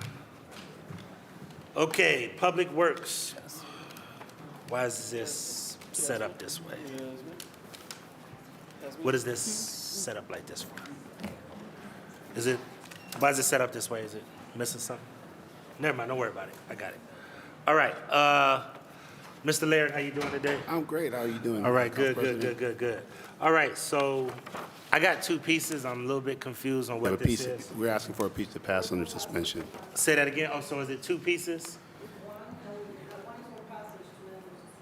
One is tonight under suspension, the 168, and then this one is different. Okay, I just wanted to make sure because they were together. All right, ordinance number 37-2024 as amended by council members Bishop and Griffin by departmental request authorizing an emergency ordinance authorizing the Director of Public Works on behalf of the Office of Sustainability to apply for and accept a grant from the Ohio Department of Natural Resources for the Ohio's Urban Forestry Grant Program and authorizing the director to enter into one or more requirement contracts for labor and materials needed for urban forestry services, including but not limited to maintaining and planting trees and removing trees, stumps, and tree waste removal. And the amendment is as follows. There's an amendment that states, there is no legal objection to this legislation if amended as follows. In section 5 at the end, add the following: RQS 0112 RL 2024-01, date 1/18/24, signed Stephanie Melnick, Assistant Director of Law. Mr. Lair. Sir, thank you, Chair. I wanted to, I have with me here Sarah O'Keefe, the Director of Sustainability, as well as Jennifer Kipp, the Manager of Urban Forestry. And they've been great working with us as far as finding grants for us to be able to do more. So I just want to kind of turn it over to the Director so she can kind of explain what this grant is all about. Thank you, Assistant Director Laird. Good afternoon, everyone. This grant it's for the Ohio Department of Natural Resources. This is part of the Federal Inflation Reduction Act funding that was given to the state of Ohio to re-grant to communities. And we coordinated with 3 nonprofit organizations to make sure that we have applications that are coming to the city of Cleveland and greater Cleveland. But this specific application is $975,000 that would come to the city of Cleveland, Urban Forestry Department, managed by Jennifer Kipp. And this would include stump removal, tree planting, staff support for quality control and contract compliance, and pruning of 1,500 mature trees in the right-of-way. I did have one amendment at the table that is noted, Chair, on your document there. There was a hanging sentence at the end, right there with the Post-it note.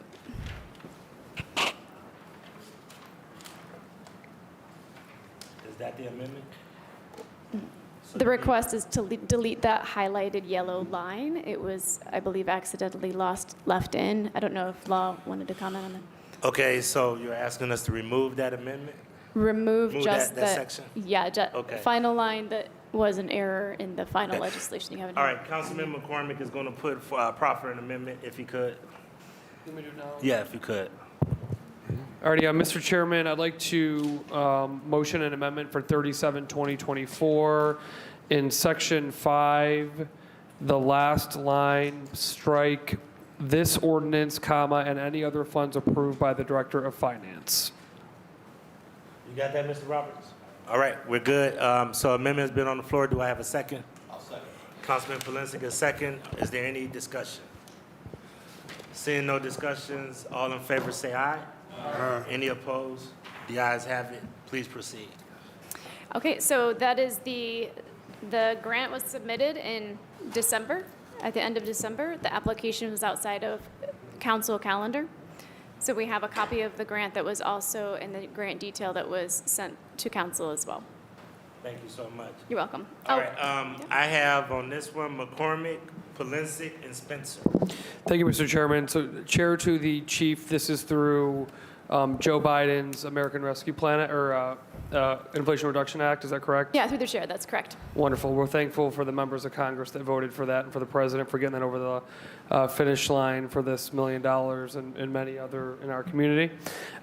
Chair to the Chief, and I've got to admit, I haven't done our deep dive on our budget yet. I'm going to nerd out on that in the next couple days. But, you know, one of the things that, and I know my colleague is very passionate about this, well, we all are, but Councilwoman Spencer sits on the Urban Forestry Commission, has been the lack of funding for urban forestry over the years. So this $1 million is great, love it. I mean, and again, I've got to go through the whole budget, admittedly, at this point, but I want to make sure that that department is fully funded, not just to catch up, but, you know, I know I've got a list of residents that want trees.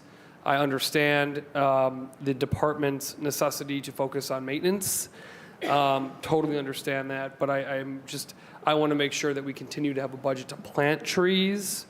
And so I guess the question is, beyond this $1 million, because under the previous administration, they actually put forth $1 million a year for planting. You know, so what other plans do we have outside of this $1 million? Not that this is insignificant, but to ensure that we are continuing to grow our canopy through the chair.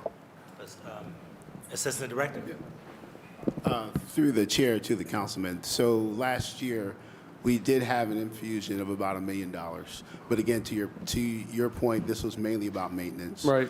I will defer a little bit to Jennifer Kipp on this, but one of the things we do have a major concern about is if we know that we have so many trees that need to be taken care of, it's almost kind of how do you do this? You put in new trees knowing that you have other trees that you need to take down.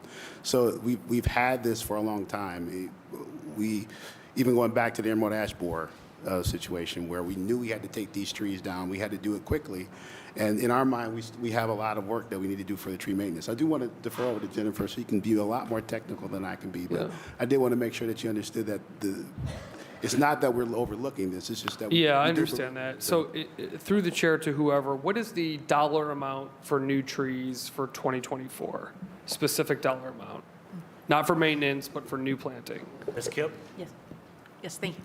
Through the chair to the councilman, right now it's $100,000, which is roughly 200 trees in the right of way. But I would like to also note to your point about, or your greater question is how do we reforest the city, is that we rely a lot on our planting partners, organizations like the Metro Parks and Holden, to Director O'Keefe's, opening statements, that we made sure that we partnered and collaborated with other organizations in the city to make sure that we weren't competing for the same funds and that they were filling some gaps that we, were unable to, right? And again, to A.D. Laird's point, it's all about maintenance and reducing risk because our primary goal and focus is to reduce risk in our urban forests.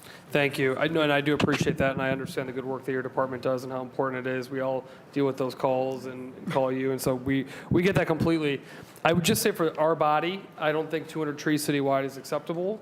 That's not on the department. It's the funding they're dealt with. So I think that as we move forward with either transfer ordinance money or with the budget, we need to direct more money to this department, specifically earmarked in legislation for planting. I fully understand why the department has put emphasis on maintenance. Not challenging that at all, but I think on our end, we should be looking at adding funds to the planting contract, as this is critical. I mean, I get it that we got to have maintenance, but if we don't keep up with planting at the same time, are we making a lot of headway? So I would just encourage this side of the table as we move forward, either with transfer dollars or with our budget, to add more money specifically into this department for planting. Thank you, Mr. Chairman. All right, and just to let you know, we already are trying to line that up with some of the transfer ordinance dollars. So I know that Councilwoman Spencer has been kind of running point on that, so she Hopefully I has some didn't take thoughts her on that. thunder. Oh, no, believe me, she's working it every week about making sure that we have our tree stock. Councilman Polensek, and then I end with Councilwoman Spencer. Thank you. Thank you, Mr. Chairman, my honorable colleagues, and to the folks that are here from the administration. So in the budget, Jennifer indicated in the upcoming budget, there is funding for 200 trees, correct? Through the chair to the councilman, yes. In 2024, we will have a fall planting. Okay. What is the number of stumps you're going to be able to take out of your projecting this year? Through the chair to the councilman, ballpark that I trust you won't hold me to an exact number, 700. 700 stumps, okay. So that's again, an indication of how many trees have been taken down. And do you know in 2023 how many trees we did take down?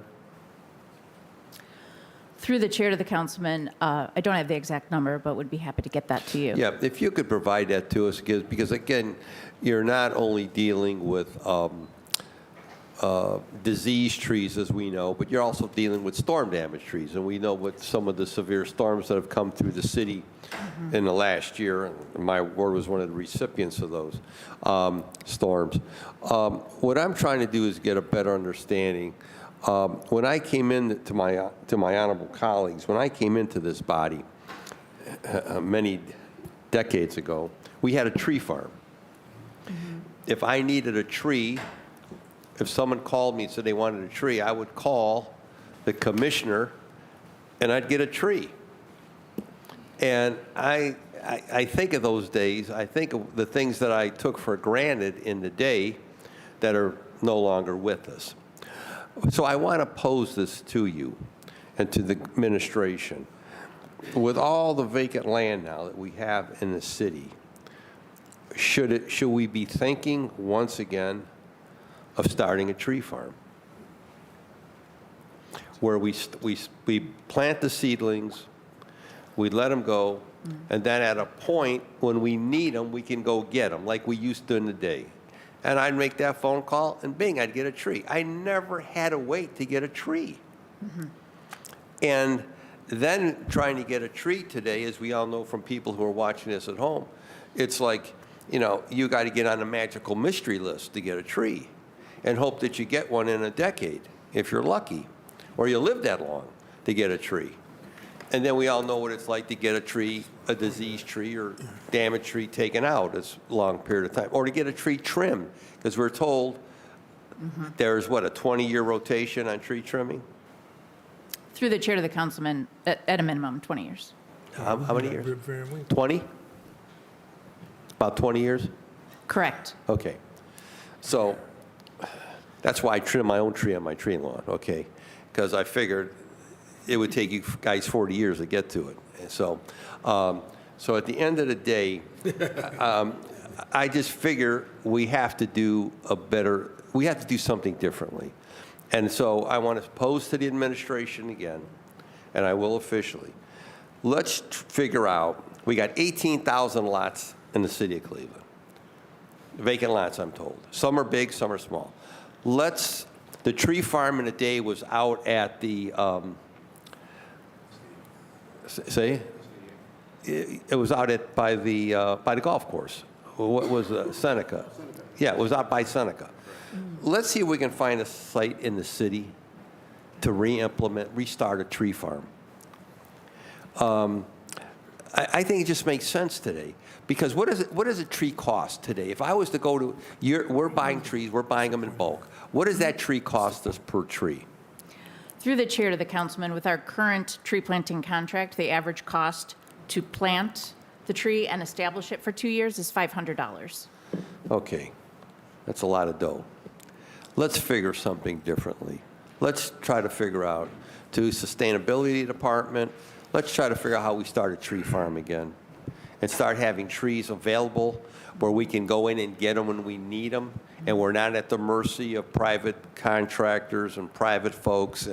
And I just think we have to do things differently. We got to go back to the good old days in some respects here. Things that I took for granted. You know, when I came in this body, we had our own asphalt plant. We had our own sawmill.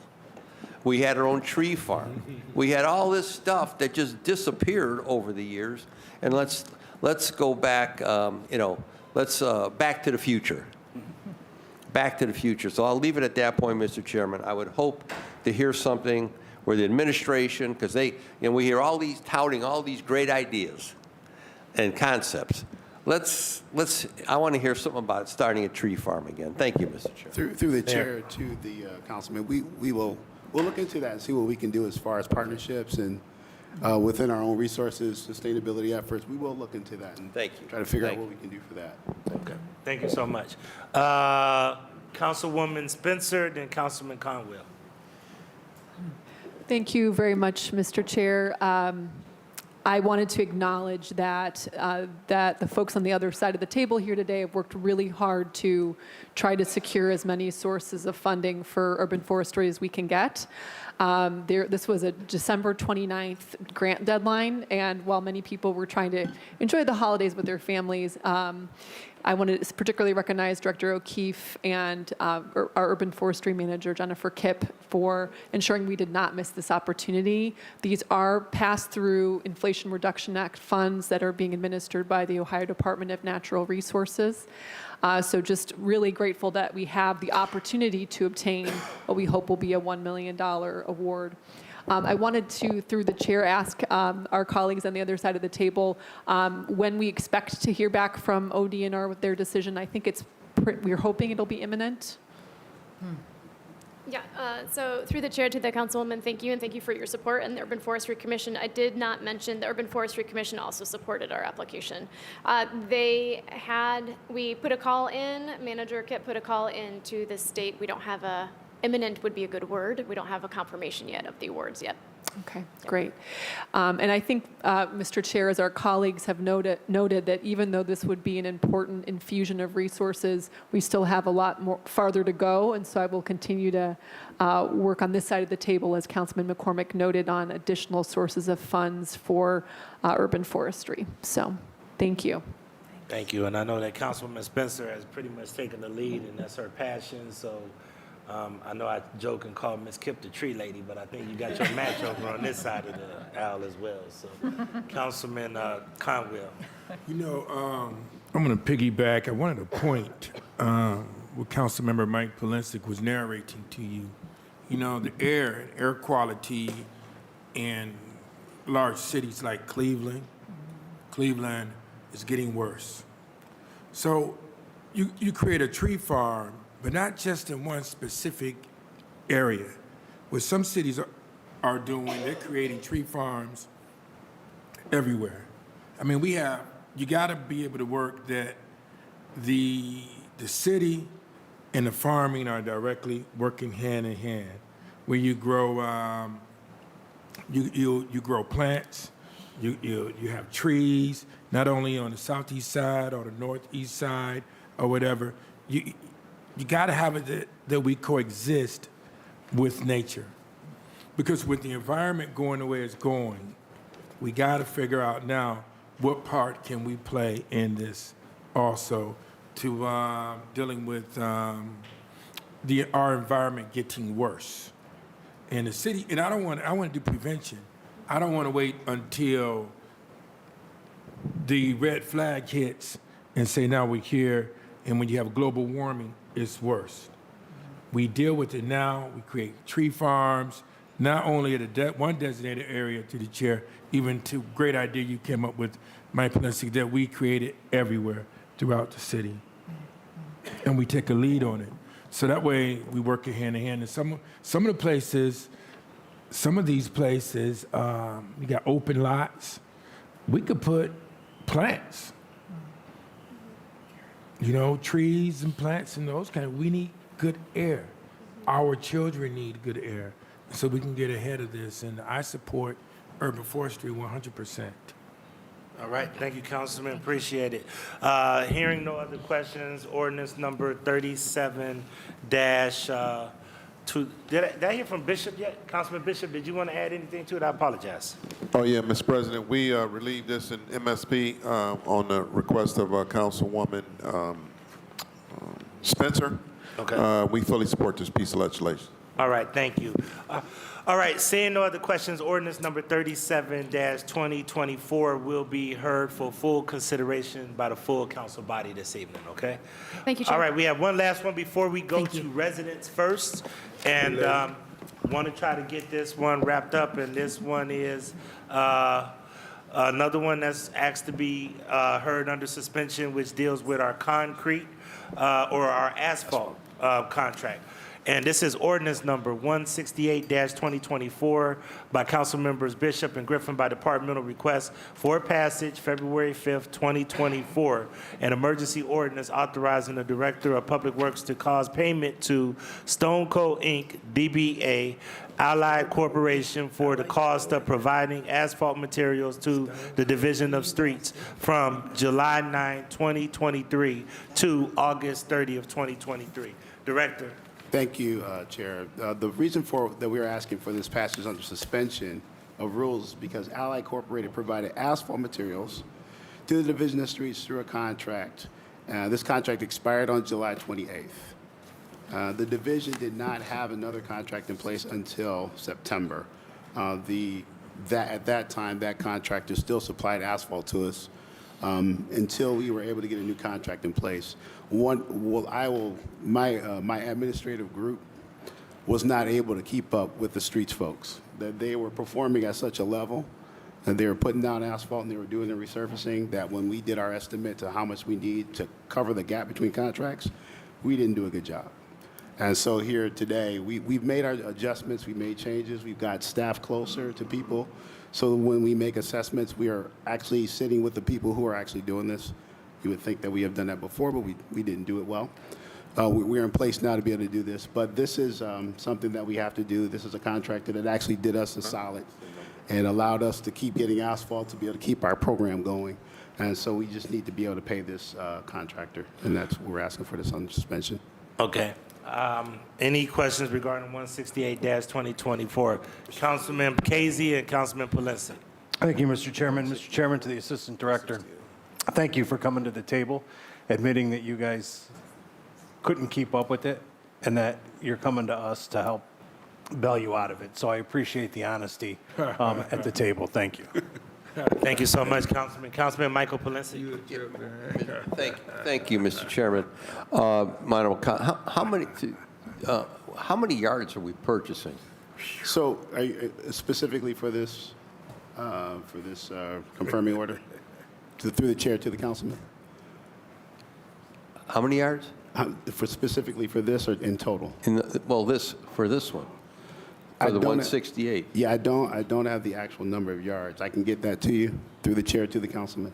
So, Mr. Chairman, when you say asphalt cement or concrete, explain to me the difference. When I think of asphalt, I think of concrete, I'm thinking of something different. You had this purchase of asphalt concrete. This is just, it should be through the chair to the councilman just for asphalt. Just for asphalt? Just for asphalt. Okay. And this will be for our daily street repair, or this is for resurfacing? This was actually for resurfacing that happened last year. So this is a confirming purchase order. This already happened. The contractor provided us the asphalt. We didn't have a contract at the time, and so we have to pay them. So we owe them this money? We owe them this money, correct. Okay, and Stone Coal, Stone and Coal, whatever it is, where are they located at? Through the chair to the councilman, I do not know, but I will find out. They're a local company? They are within Ohio, but I'm not quite sure where. Okay. Okay, thank you, Mr. Chairman. Thank you, Director. Additional questions on 168? No. Hearing none. Seeing no other questions, ordinance number 168-2024 stands approved. Please sign on, and it'll be heard by the entire, for consideration by the entire body this evening. Thank you so much. Thank you. All right, let's bring up the big show of the day. Big show. Sounds like a wrestling So federation. as they come up, I do want to make a couple of process announcements if I could. I am not going to read all of these amendments. They are on your tablet. I've been told by our attorneys that I do not have to read all of the amendments because they are made available to you on your tablets, okay? I also want to acknowledge and also commend Councilman Hairston, who I think did a very rigorous job of looking at this piece of legislation and really giving some keen insight from council. And I want to thank the administration. I think it's a very well thought out piece that a lot of us agree with and really are trying to clean up processes and procedures to really make building and housing a lot more functional. I will say that this is a very cumbersome piece. It has received a lot of scrutiny from a lot of different partners, and whenever you have that kind of piece, you have a lot of different opinions and a lot of different people that weigh into this. And that makes our job all that much more difficult because our job is to hear from the residents, which is our priority, but also to hear from different shareholders and stakeholders on how the market will be affected through this process. We have listened to a lot of different people, and the way that I want to move forward with this, once again, is to hear an abbreviated overview from the administration, from Mr. Davis, as well as Director Martin, and I forgot the gentleman's name again. Roberts. Mr. Roberts. And Mr. Roberts, and then once we hear an abbreviated, expectation over this, then that's when I do want to hear, if you could, within that body, I know you probably have seen, if you haven't, I can get it printed for you, the concerns that we got bombarded with this week regarding a couple of concerns from realtors and other folks like that. But what I want to spend most of our conversation on, if we can get through that part, I would like to hear from Councilman Hairston and Harsh, who have a couple of thoughts about point of sale. And just to be for full disclosure, the probably decision that we're going to have on the table today is to, one, keep point of sale completely in as it is currently written. I will tell you there are some concerns about that for several reasons. Secondly, to potentially remove the point of sale and make it as a standalone piece of legislation where we actually have more time to clarify language and other things and make it a piece that we stand alone or that we look at from its own lens one day. And I know that there's language right now to delay the implementation 180 days. Last but not least, there is an option to potentially remove interior and just leave exterior. I will tell you that there are some concerns that people have had because as we received our budget book, there's a few concerns about staffing, which is what we had a concern about in the first place, which is why I got several calls this week about potentially delaying or holding this, and we're trying to figure that out. So that's how I want to go. I hope everybody understood where I'm going. I do need to take this call. Councilman McCormick, can you do this as we're looking? Mr. Chairman, I just had a point of clarification information. Okay. Since there were so many amendments to this piece, why wasn't there just a substitute piece put in so that it would be clear to read and understand from the administration standpoint? Through the chair to the council person, a desk copy that includes all those edits. It's I saw one in the law department. I assumed it made its way to you. I'm sorry. Okay, so I'll forward you my copy if. Okay, so you did include, or just clarify, all the amendments are embodied, so we don't have to see all. Okay. That's my understanding. And I believe, Councilman, the amendments, and I'm looking at Chair Hairston, were voted in DPS. Is that correct, Chair? Correct. Yeah. So they were voted in. Okay, thank you. Then just put me down for another one question. I will put you down. Thank you. Any more clarifying questions? That's it. Thank you Not very about the policy, just clarifying procedural. And Mr. Chair, just further clarification, on the tablet is also a summary of amendments as well. Okay. That can be a little bit more clear to everyone. Okay. I would appreciate that. Okay, Director, the floor is yours. Thank you, Mr. Chairman, esteemed council members. I just want to say thank you for the time that you've all put into this. I'm very grateful, especially for Chair Hairston. We had 10 hours of hearings on this. So at the end of the day, what you see before you is what we believe we need to close the gaps. So if you think of building and housing as a net, and there's a lot of holes in the net, and a lot of things are slipping through the holes, and we believe in working to develop this piece, which took about 7 months of a lot of collaboration with stakeholders, with others, by listening to the community members, listening to realtors. We believe we've created something that's going to close all of those holes, or at least as many of them as we can. So we understand, I think the hardest piece has been the vacant building 1 to 3 family requirement for interior and exterior inspections, what we call point of sale, because it's required before those transfer. The buyer would be required to make repairs within 6 months of buying the property.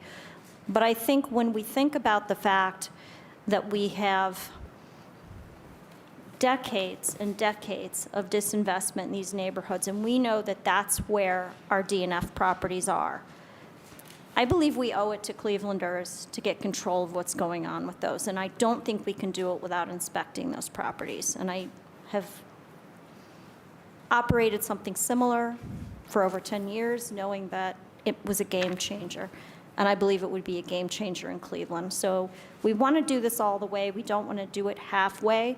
I have no concerns that I'm going to be able to adequately staff this. I have zero concerns. I understand that you do, and we need to talk through that. And so I'm here hoping that we can work that out and still come to the agreement that we reached in 10 hours of hearings, that we were going to pass this the way that it was amended and proposed. Thank you. Thank you, Director. You have a presentation? Do you want to go to the second presentation? Choose. We don't actually, Mr. Chairman. Really, we've put up one slide that we think hopefully will speak for itself. Yes, we can flip through that. But essentially, I'll have Austin explain the pool.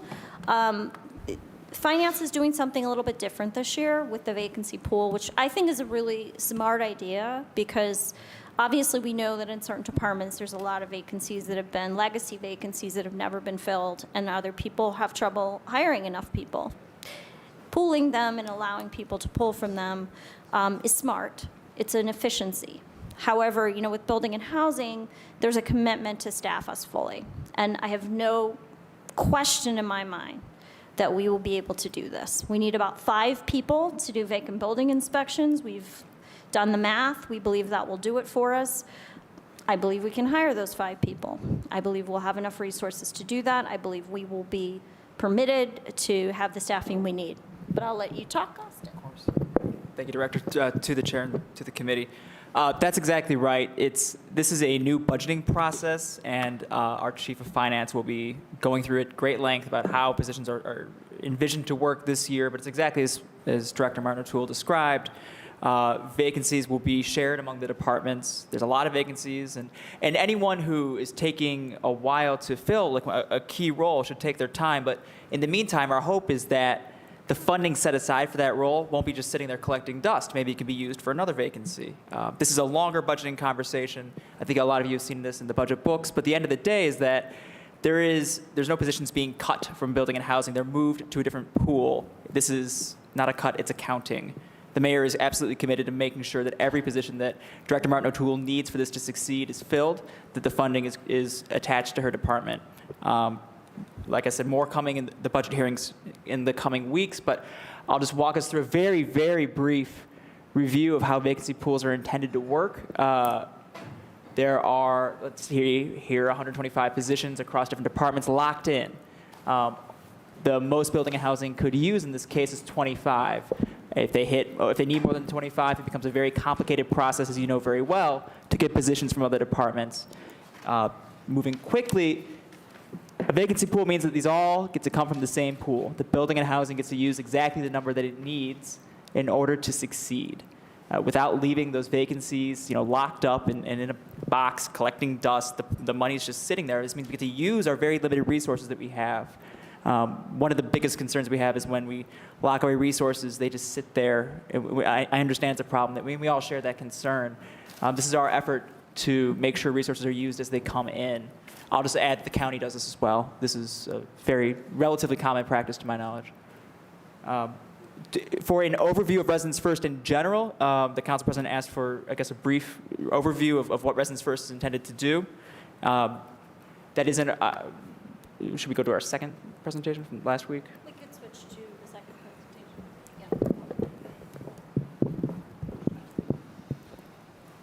In short, Residents First, through the chair, seeks to do 5 essential things. It's eliminating gaps in rental registration and securing the ability to hold local agents in charge accountable for properties when the owner lives outside of the area. So the problem that's been vexing us has been the influx of out-of-state investors, where we know that more than 25% of the sales on the east side are going to investor buyers. And our tools to prosecute them are limited. So we try to get them into court. They don't come into court. We can't extradite them from New Zealand. So we're at a loss. So we need a local person to hold accountable, and that Residents First provides that in the form of a requirement to have a local agent in charge for properties owned by out-of-state investors, not just rental, but also vacant properties. So we would have someone else that we could hold accountable. It also provides for civil tickets, which is an ability to issue a ticket that is not a criminal charge, but a civil charge. So if the tickets are not paid, they can be put on the property tax duplicate for a variety of nuisance conditions that, again, will help us address the absentee investor problem by hitting them in the pocketbook instead of trying to perfect service and get them into court.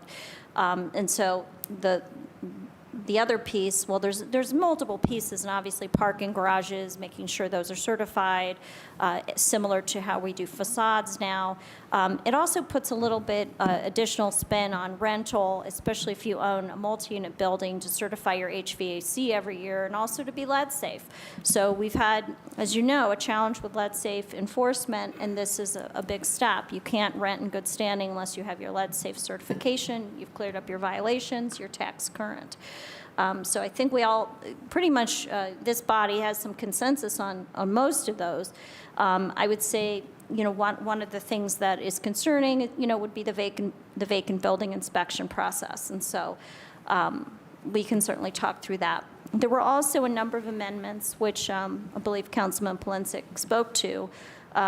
So one of the concerns that was raised by some was that, we were worried that we would go after our local agents, but that the owners are going to stick them with the bill and they'll never be indemnified. So there's a clause in there about indemnification between the owner and the local agent in charge, meaning that the owner would have to make the local agent in charge whole if that local agent in charge had to go out of pocket to pay fees or court costs or repairs on the property. Also in here, that we haven't talked about so much, is a new strengthened ability to deal with tall grass and noxious weeds. So 8 inches or higher would require 1 citation, could be abated the whole season if it was out of compliance. And I think that's very welcome because, we've had a lot of trouble, 5-foot high grass, that's unacceptable. So we certainly want to get better control of that. And also, we certainly wanted to clarify that we will always seek consent before doing our best effort to seek consent before pursuing a search warrant. And also offering an impact study and evaluation to be delivered to this body 2 years after the ordinance passes. So to show, how's it working? Have there been beneficial effects? Have there been negative effects in the neighborhood? So we can reassess. And as you know, asking for the vacant building inspection requirement to sunset in 2 years. How did we do? Did we fail? Was it successful? Give us a chance. Let us try.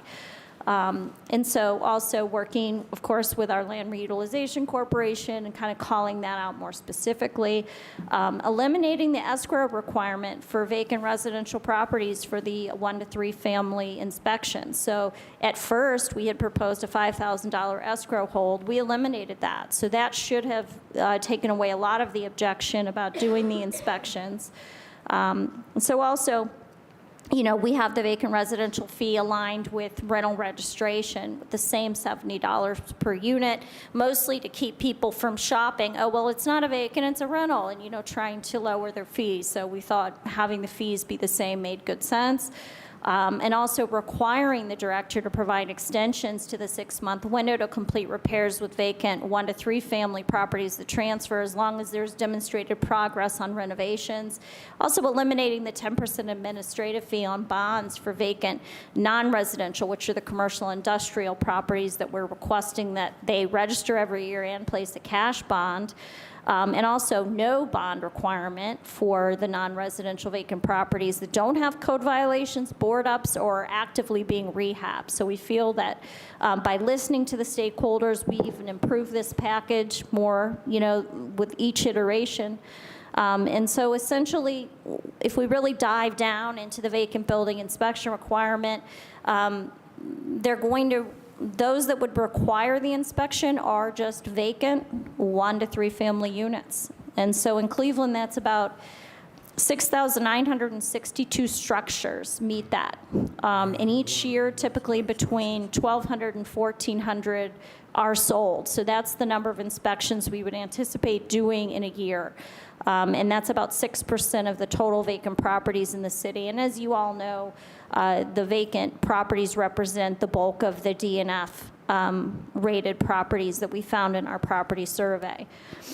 So what we're asking with the vacant property ordinance is that vacant properties are to be kept secure and in weather-tight condition with basic upkeep. The city may inspect as needed based on condition, with that requirement that the 1 to 3 family home is required to be inspected within a year of the expected transfer. And this would be an interior and exterior inspection focusing on life, health, and safety issues, no additional charge for that inspection. And so when you think about, who this would affect, it really just affects individuals who own vacant 1 to 3 family homes. Nobody living in their own home, nobody using a second property for a non-residential purpose like a garage, or people who own commercial or industrial buildings. So we have a flow chart of how that would work. So I know many of you have already seen all this, so I don't want to belabor and go through too many of these slides, but essentially, you know, what this is going to allow us to do is to focus on the most distressed properties where an uninformed purchaser might buy them and realize they're in way over their head, the condition being deteriorated.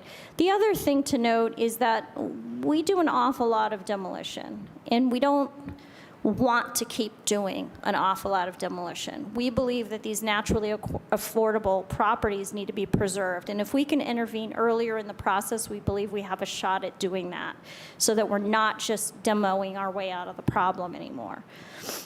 So many of these properties are owned by LLCs, and many of them are doing nothing to repair them, try to offload them to others and make a small profit. And this is the point at which we truly want to intervene. So we believe, as stated before, there's about 1,200 to 1,400 inspections needed per year. Average pre-sale inspections per working day would be somewhere around 5 or 6. So we're anticipating between 5 and 7 inspectors in this unit responsible for these inspections, plus the ongoing monitoring of all vacant structures in the city. This is something we feel the need to do. We believe we want to very carefully watch transfers, watch what's happening with these vacant structures, and that's not currently happening. So again, we had talked a little bit about a case study of a fire in Tremont, a home that, you know, has languished. It was transferred multiple times. It burned. The new owner is from California. She's been very slow to do anything. The neighborhood is very upset about it.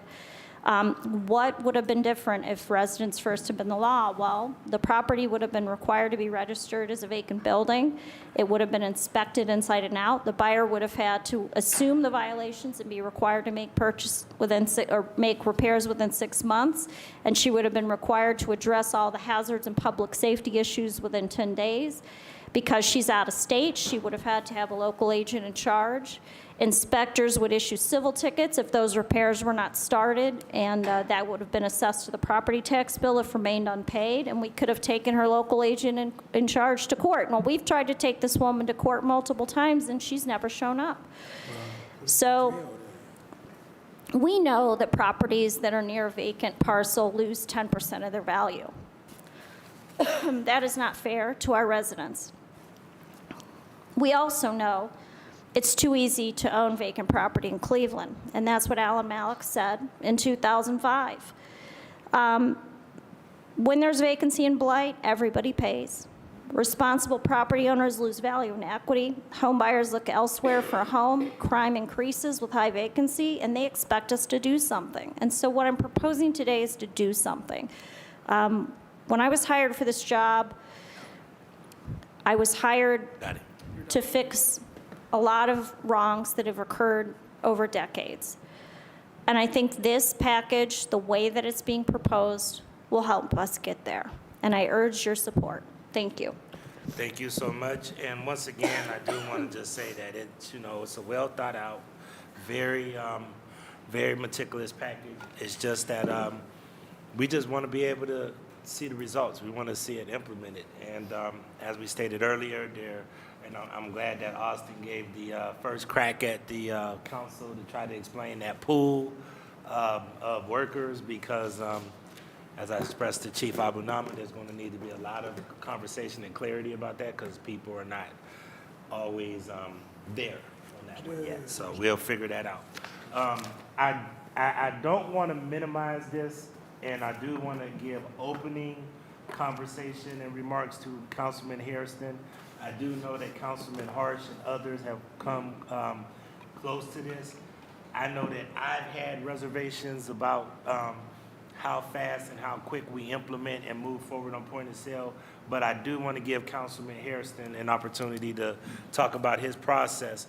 And then if it behooves us, then if we're good with most of his amendments, then maybe we spend most of our conversation on what we do with that point of sale conversation, as opposed to regurgitating 10 to 15 hours of a hearing that he put in place, okay?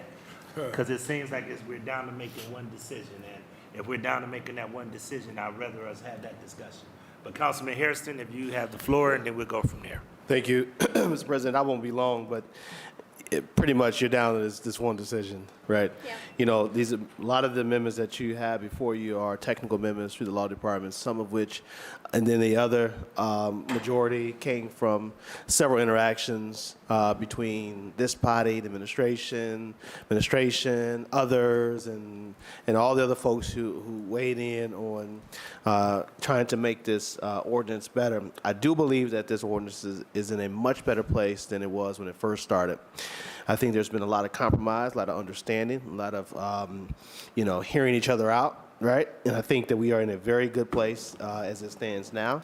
Again, this ordinance does not give everybody what they want, but I think it kind of gets us to a good place where we can now start holding these individuals accountable who has failed to show up to court, who just, as the director mentioned, a house fire and it was a Tremont House City, one of the two. They just get them in housing court and they just don't show up, right? And so I believe this local agent in charge will do that. It gives us the ability to really enforce the laws that we have on the books currently. As we heard from the director and members, we heard 2 different weeks of the ordinance, 5 hours long each, 10 hours of engagement, interaction, back and forth. I think that was very healthy and very much needed, right? So everyone can understand truly where we are with this ordinance. And I'm sure today will be not 5 hours, but I'm sure there's going to be some interactions here today. And, Mr. President, I'll stop there as it relates to any further possible amendments, because I'm really open to hearing, bless you, what members has to say and kind of hear their thoughts and concerns as it relates to the vacant property inspection that's being proposed. And the amendments, again, are only a tablet. We've distributed those last week. I believe we had them sent out to all the committee members as well from DPS, and I believe members of finance received those as well. All right.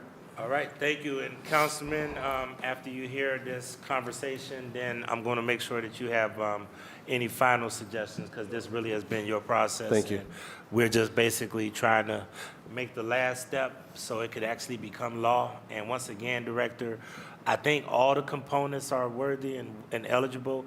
I just, sometimes with certain piece, that one piece, I personally just want to make sure we spend some time making sure we don't inadvertently impact and start having people walking away from entire neighborhoods. That's been my biggest concern, and I know that the way that I get there, my math is maybe a little different than you guys. You are the experts, but I just have this theory, and Councilman Conwell brought it up earlier, about how many people don't have wheels, and I'm just thinking in my own street, in my own neighborhood, how many empty houses I have, because people are just walking away. And once they walk away, if we put too many constraints in place, will we just start creating a market where people just walk away? I know that everybody doesn't agree with that, and that these tools allegedly will help strengthen and stop some of that, but I still struggle with that. That's just my biggest thing. I'm going to go to McCormick. Say it again. You want to be on the list? I'm afraid of that huge sucking sound that might come out. Okay. All right. I got Casey, Polensik, McCormick, and whoever, Councilman Harsh and Bishop. Thank you, Mr. Chairman. Mr. Chairman, to the director, what would be considered a lot or a big caseload for an inspector to inspect throughout the year, a property and a home inspector? Is 50 a lot, 200 a lot? I mean... Through the chair to the councilman, a year? Yeah. Of how many inspections? Yeah. It'd be hundreds in a year. How many what? Hundreds of inspections in a year. And one, because I don't know, one individual could do 200 or 300 inspections in a year? Yes. Okay. I asked that because when you said that it would take 5 to 6 people to implement this, and the number 1,500 to 1,700 or whatever it was, I just want to make sure that these inspectors aren't going to be overburdened by 200 inspections. And I don't know if that's a lot or a little, so that's why I asked that. And then my second thing is the staffing, right? You indicated, Mr. Chairman, to the director that you feel that you're going to be fully staffed, but yet building and housing has not been fully staffed for the last who knows how many numbers of years. And you didn't budget for the upcoming budget for only 90 people. So if you wanted to hire, you've got 90 inspectors budgeted for 2024. So if you wanted to hire 92, that means there's going to have to be another piece of legislation unless somehow this pool, right, that's magically appeared, we pass a piece of legislation that just allows you to pull from that pool. Now, these 125 vacancies that are sitting in this pool, are these people just applying to the city, or are they specifically applying to building and housing? Director? Or Mr. Chief, Davis? whoever's, you probably, Austin. Thank you, Councilman. Through the chair to the councilman. Couple great questions. The core is that we're imagining each vacant position in the pool itself. So it's not like there are people who are applying, it's not a resume bank. It is all the departments can draw on the pool of positions available as needed. Director Martin O'Toole will need a lot. Right. 30 or, quite a few. So we'll be focusing there early. My understanding is the budget, as it's presented to the council this year, includes, or that legislation as you discussed for this pool is sort of baked into the budget. So that will be all one conversation to my knowledge. All right, well, and Mr. Chairman, to the director, we'll have that discussion during budget hearings, but to be able to do this with only 90 people doesn't seem like enough. And my third thing is, Director, you mentioned that we're going to start doing civil penalties, correct? And then if they're not paid, we're going to add those onto property taxes, which could potentially lead to a lien on the property. All right? Now, we know, Mr. Chairman, to the director and to the chief, that the water department is going through a current lawsuit for alleged liens that are going onto property taxes. Do you feel that this, if we start liening properties for people who didn't file their or didn't pay their civil fines, could this open us up to some sort of class action like the water department is going through currently? Mr. Chairman, to the director or to the chief? It's through the chair to the councilman. I'll take the first crack at that. In this case, these fines be levied at the owners of the home, and we're really targeting landlords, not the tenants. Tenants won't be receiving tickets. It's the person who owns the home. It's part of our overall code enforcement strategy. In that case, I can't speak to the water department issue. I believe there was an allegation of discriminatory, enforcement. It was targeting certain folks based on certain characteristics. Landlords aren't one of those characteristics that you pick for in a lawsuit. Usually those are race or national origin or religion. If you're just targeting landlords, even if they're geographically, near each other, then we shouldn't face that same vulnerability that perhaps the water department did. Which, Mr. Chairman, to the chief, brings me up to my last concern regarding this piece of property, and that is we're going to be treating property investment owners differently than homeowners, right? And I had mentioned before to our prosecutor, and I used the term selective prosecution, because if we have two different properties sitting there and they both have a missing gutter, we're not going to treat both of those the same, right? Through the chair to the councilman, it's not entirely true. Civil tickets could be used for anyone. So to be clear, it is not just a tool for out-of-state investors or investors. And there is an appeal process that's fairly informal that would come to building and housing. So if a homeowner who was having a financial problem would come to us and appeal that, we'd probably link them with resources and try to make that work, instead of hitting them with that. And then, Mr. Chairman, to the director, is the appeals process set up already? Through the chair to the councilman, it is. Through the legislation, it's specified. Okay, yeah. To me, the legislation is not clean enough. I think we should just come back with a piece of legislation that's already, all the amendments are already in the piece of legislation. This is a very difficult piece of legislation to read through because of the 9 pages of amendments. but that's my own personal opinion on that. But what is the appeals process, Mr. Chairman, to the director?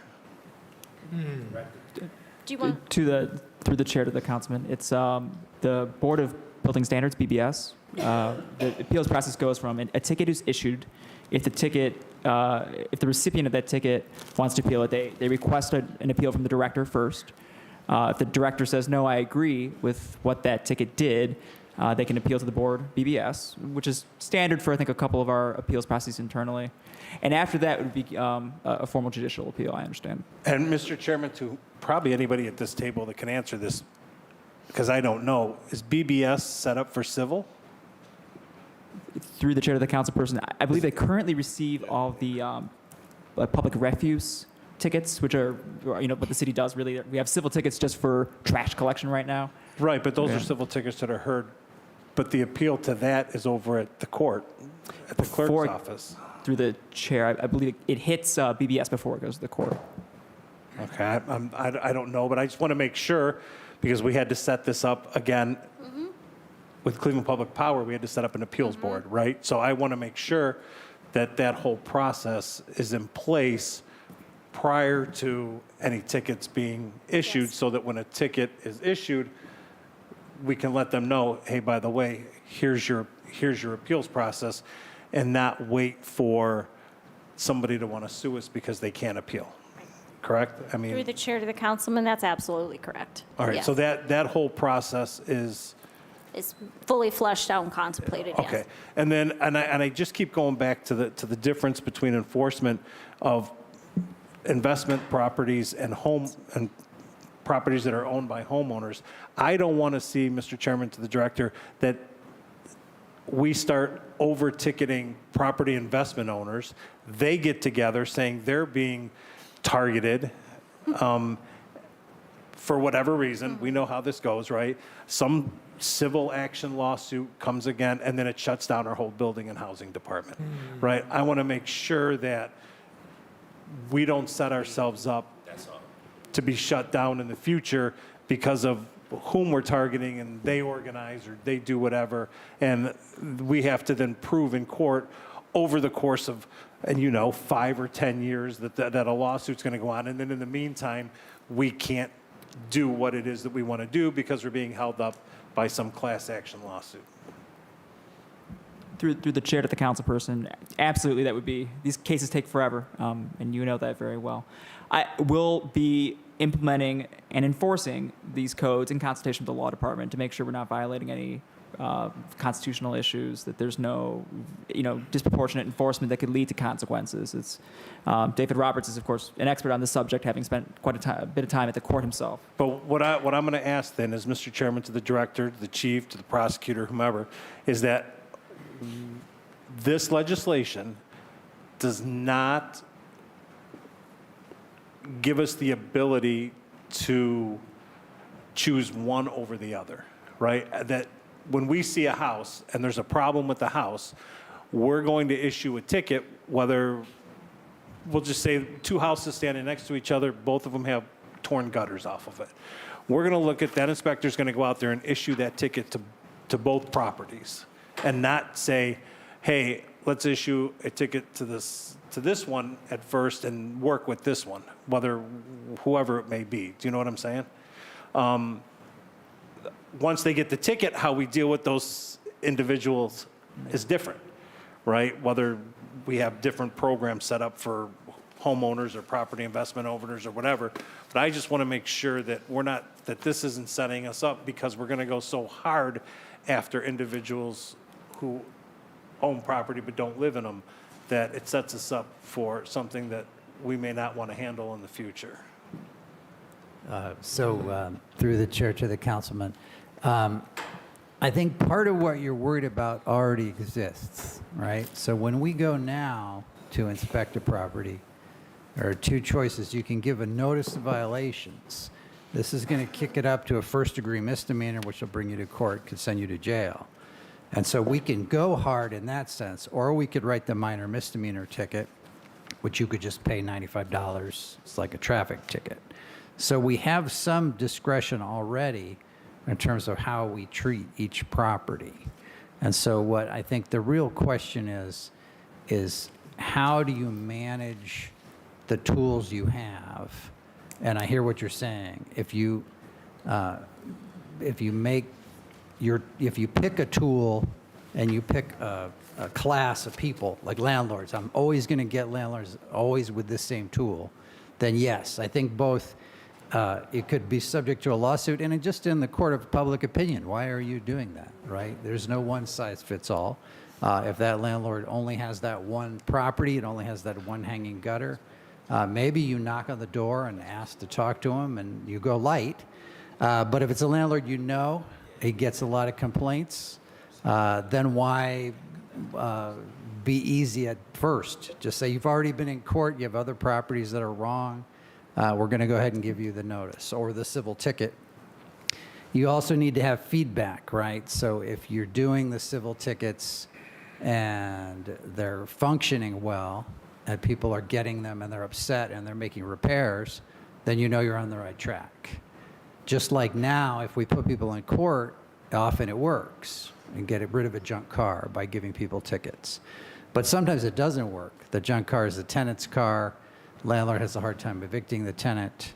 And so it's not working for us. Then we need another approach. So I think the concerns you have are all valid, but we already have that issue. So if we're not careful now, we'll look in the court of public opinion or in an actual court, we'll look like we're doing a one-size-fits-all assault on some particular group or neighborhood. And so I would say, give us the tools. The difference between then and now is now we've brought it to light, right? Now everybody knows about it because this has been such a big topic, so that now everybody looks, and now that we've shown light on it, that people could start picking it apart, as opposed to before when it was just quietly being done. Nobody realized it. Now we've put a light on it. People are going to start paying more attention, which could be good or could be bad. Who knows, right? But I'd be interested to see how that plays out. This time next year, right before budget hearings. Director, Mr. Chairman, to the director, it's all going to fall on you, right? Either it's working or it's not. That's right. So. Thank you, Mr. Chairman. That's all I have. Thank you. Councilman Mike Valencia. Thank you, Mr. Chairman, my honorable colleagues, and to the director, to the folks that are here at the table. First of all, I want to commend all my colleagues, the chairman, Hairston, Councilman Anthony Hairston, and everyone who's been involved in this lengthy discussion, because we know how critical it is for our neighborhoods. When you are parachuted into a city, as somebody told me many, many years ago, there's two things that will tell you how effective and efficient that city is. First, about how many illegally or abandoned cars are on the street will tell you what kind of police department you have. And then secondly, the condition of your housing stock. And so if you're parachuted into the city of Cleveland today, we know we got problems. So I appreciate everybody that's come to the table to address this. So let me just ask a few questions. Is there any suburban community in Northeast Ohio that has similar provisions in effect? Through the chair to the councilman, yes. Which ones, Mr. Chair? Through the chair to the councilman, definitely South Euclid. Okay. I enforced it. And I believe after South Euclid passed their ordinance, several others did as well. Okay. So I believe Cleveland Heights has something similar, although they already had point of sale, but they passed a vacant building registration ordinance. And I'm trying to recall any others. Maple, yeah, in part. So if there were issues, obviously we would hear it, or we could learn from those other cities some of the challenges, which I'm hoping that the administration is going to be engaged in, because I've also said publicly, if Mayor Bibb is to be and the Bibb administration is to be successful, if there's two things that they can get straight, it's the division of police and it's a building and housing department, which are the two biggest issues in my opinion. To Dave Roberts, the late, great Honorable Judge Ray Pianka so often talked about the zombie mortgages. The banks that would come in and foreclose on Mike Polensek and put Mike Polensek out, and then the house would sit there, but they would not put it in their name. Because in Ohio, they're allowed to do that. In other states, they're not allowed to do that. So what happens in the case of the zombie mortgage, where I'm no longer, they put me out, the house is vacant, but Key, Huntington, PNC, whoever it may be, Joe Fa Beach Mortgage Company, has not taken responsibility for the property. What happens in those cases? Through the chair to Councilman Polensek, what Judge Pianka did in his court is if defendants came in and they had the zombie, right? They couldn't afford to fix it because the lien's not gone. Right. But the bank wouldn't take it. Right. He would subpoena the bank to come before him and account for itself. And at that point, the banks didn't want to pay their lawyers to come to court, and they'd mostly work out to release the lien. So that was a way to get the lien off, so the person could do something with the property, maybe give it to the land bank, maybe Okay. sell it if there's enough Okay. equity. I don't know that that's still being done, but certainly my prosecutors will recommend it. If we come to a zombie, we won't say to the judge, just punish this person. We'll say, punish them if they don't try to do what they can. And part of trying to do what they can is going to be this subpoena process to bring the bank in and sweat the bank at least. Now, the bank may say, I won't do it, but... Mr. Chair, to Dave, I'm not talking about the people who are still living in home. I'm talking once they have been put out. Because we got hundreds of houses in the city that are vacant and that have been vandalized, but they're still in the name of Mike Polensek. But I'm not living there. I'm not living in that house. It's the bank put me out. So what I'm trying to figure out how this legislation would address that, because again, unfortunately, the state legislature, who is indifferent to the urban areas, has allowed this to go on for God knows how long, unlike other states where they cannot do this. Pennsylvania never had the problem that we've had here because they weren't allowed to get away with it. But we know that the banks and the utilities and the railroads hold great sway in Ohio, i.e. lobbying, campaign donations, et cetera, the people who hold office on a statewide level. And as a result, so again, as it pertains to the house that's vacant, that the owners have been evicted out, have been told to leave, but it's still, when you run it, it's still in their name. What I'm trying to understand, what effect would this legislation? Because I don't want it to have an effect on them, because they're no longer living there. They've been put out. It's in the name of PNC Key Bank, or they were the mortgage holder. What happens in those cases? Through the chair to Councilman, well, nothing in this ordinance changes that bind that those Okay. people are in. And there's still a stream of those people into the housing court. Right. Very often, they've been charged. They've left the house. They might have left the county. They might have left the state. Right. Then they come back. They find they have a warrant. They come to court. And the first thing they say, I thought I lost that to the bank. I That's thought the exactly. bank took it. So one strategy that might work, quite apart from this legislation, we hold people responsible if they're directly in control. And so in prior administrations, former code enforcement chiefs, I think they would have said, well, look, I don't have a strong case. I can't prove that the bank is directly in control, so I'm not going to pursue that. My strategy is a little bolder. If I lose a case in court, that's all right. I don't need to win all my cases. So I would be willing to bring a bank in as the person in control, alleging that they made that homeowner leave. They took control of the property, so they ought to take care of it now, even if they don't want title to it. And I might lose, but I'll at least have the bank in front of the court facing a problem. Yeah. So that's all I can think. Okay, so I want to go through the chair to the administration. This is something that I think you need to look at, because there's hundreds of these out there. And also be talking to our county folks, because if Key Bank is evicting Blaine Griffin out, then what's going to happen to that property once the disposition of that property once he's being evicted out? So I think there's got to be some great discussion with county officials and the sheriff's department who does the eviction. That okay, you're evicting him out, but who's going to maintain that property? So I'm posing this to the administration. The other things I want to just say this again, to follow up on Councilman Casey and my other colleagues who've been engaged in this whole process. I would concur. I would like to see a clean piece before us, a substitute piece as we would call it in the day, and what they would call an A piece that would come before us as with an amended piece. So it would be, in the day, you would have called it, what you would have called it,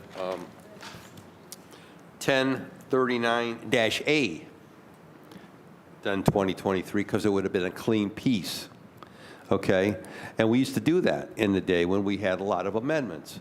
So it was a clean piece before the members, so we could see it before we voted on it.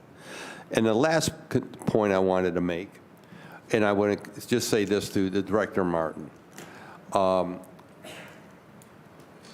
know Easter's going to be approaching, but I don't believe in the Easter Bunny. And there's no way you're going to operate without having sufficient staff people. And this pool, I don't get it. I don't understand it. It's like as Fanny would call 3-card Molly, or the games with the walnut shells with the pea in them, where you'd move them around on the table.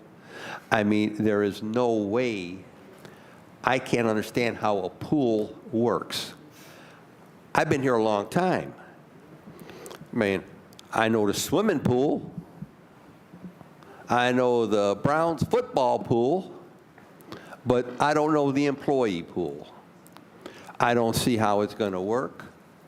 I don't understand it. And if there are critical positions in building and housing, I want to say again, to the administration, to the mayor, to the finance director, if you want this to work, then you have to fill the positions in building and housing. And if you have to raise the salary to do that, to get competent people in here so we can enforce our code for the first time in God knows how long, then we need to do it. The whole concept of pool, I don't buy it, I don't get it, and when I heard it today, I just shook my head and say, what this is another way of right-sizing or cutting departments. That's how I interpret it. I have no other way to interpret it. It's cutting staff, critical staff people. But we're asking the director here, Mr. Chairman, to enforce this new code, this new codified ordinances, but she's not going to have the staff people to do it. It makes no sense to me. And then my final point, Mr. Chairman, you know where I'm at on point of sale. I fathered the original piece 30-plus years ago. I said then, at the time, you can either pay now or you pay later. And we have paid later in this city. And I was told at the time, we're going to hurt poor people, we're going to hurt old people. Well, who got hurt in this city by not having it? So I understand the concerns around the table. You, Mr. Chairman, I understand all the concerns that have been expressed. But if we do not draw the line in the sand in 2024, we're never going to get a handle on what's going in. The city of Euclid, my neighbor, has it. And at one time, there was no difference when you drove down the street, you went into the city of Cleveland and Euclid, because in the day, people maintain their property. But when you drive now out of the city of Cleveland and the city of Euclid, you see the difference, because they have code enforcement. They have it, and some of the other inner ring suburbs have it as well, or are attempting to implement it. If we don't do something, we're never going to get a handle. So I understand the concerns. I think the recommendation, I believe, was 180 days in recommendation within the ordinance. I like to see it go in effect like now, but I can live with that. But if we don't have something in there, we're never going to get a handle on this problem. And what I said 30-plus years ago, and those small number of councilmen that joined with me at the time, we were right. We were right. I wish we were wrong, but we were right. What happened to this city? We were preyed upon. They sucked the lifeblood out of our neighborhoods, and we paid a severe price for it. So that's where I'm at. I commend everyone. I commend all the questions, great questions, but we've got to move forward. I'm here to support residents first, but you're not going to be successful, Mayor Bibb, unless you hire the people to fill the positions. Thank you, Mr. Chairman. Thank you so much. I have Councilman Kerry McCormick. Thank you, Mr. Chairman. I appreciate it. And I spent a lot of time in DPS discussing this, so I won't revisit all of that. We did have a good conversation about the idea of vacancy and what does that mean, and so I really appreciate the director on this. I'll be quick with my comments. As I said in the DPS meeting, as a lifelong City of Cleveland resident who is going to spend his whole life in the City of Cleveland, in my opinion, our biggest challenges have been we have not taken risks. We have not implemented new approaches. We have leaned on the same approaches, and we are where we are today because of it. So I want to, really recognize the director, her coming in and not just saying, I'm going to use my existing tools and try to do a little bit better, which, everyone tries to do. She came in and said, let's look at systems. How do we disrupt? How do we innovate? How do we bring in new tools? Because as the councilman to my right acknowledged, we've had a tremendous problem with housing stock in the city, and a lot of it is due to redlining, systemic racism, who got loans, who did. I mean, we all know the long history to why we are here where we are today. But at the end of the day, I really appreciate your point, Director, that we have to get control of this situation. We spend tens of millions of dollars, since I've been on council, demolishing, boarding, cutting lots. And, again, we're at the point where we've got to get control of this. I think there's broad support on most elements of this policy. I also support point of sale as it is today, as it sits in this ordinance. I think we've amended it already to create a 180-day window. And really the concern I've heard at the table is the concern around staffing. Director, it is my assumption that you understand that in order to effectuate this ordinance, you need to staff. Is that correct? Through the chair, absolutely. And so it's my assumption, Director, that it is your full intention to aggressively staff to ensure this policy, which is your baby, which I would imagine you would agree with that characterization, you are going to be aggressive in working to staff to make sure that this policy is successful. Is that correct, through the chair? Through the chair, 100%. Okay. I mean, this council, as my colleague to my right says, we don't hire, we don't fire. That is explicitly the role of the executive branch.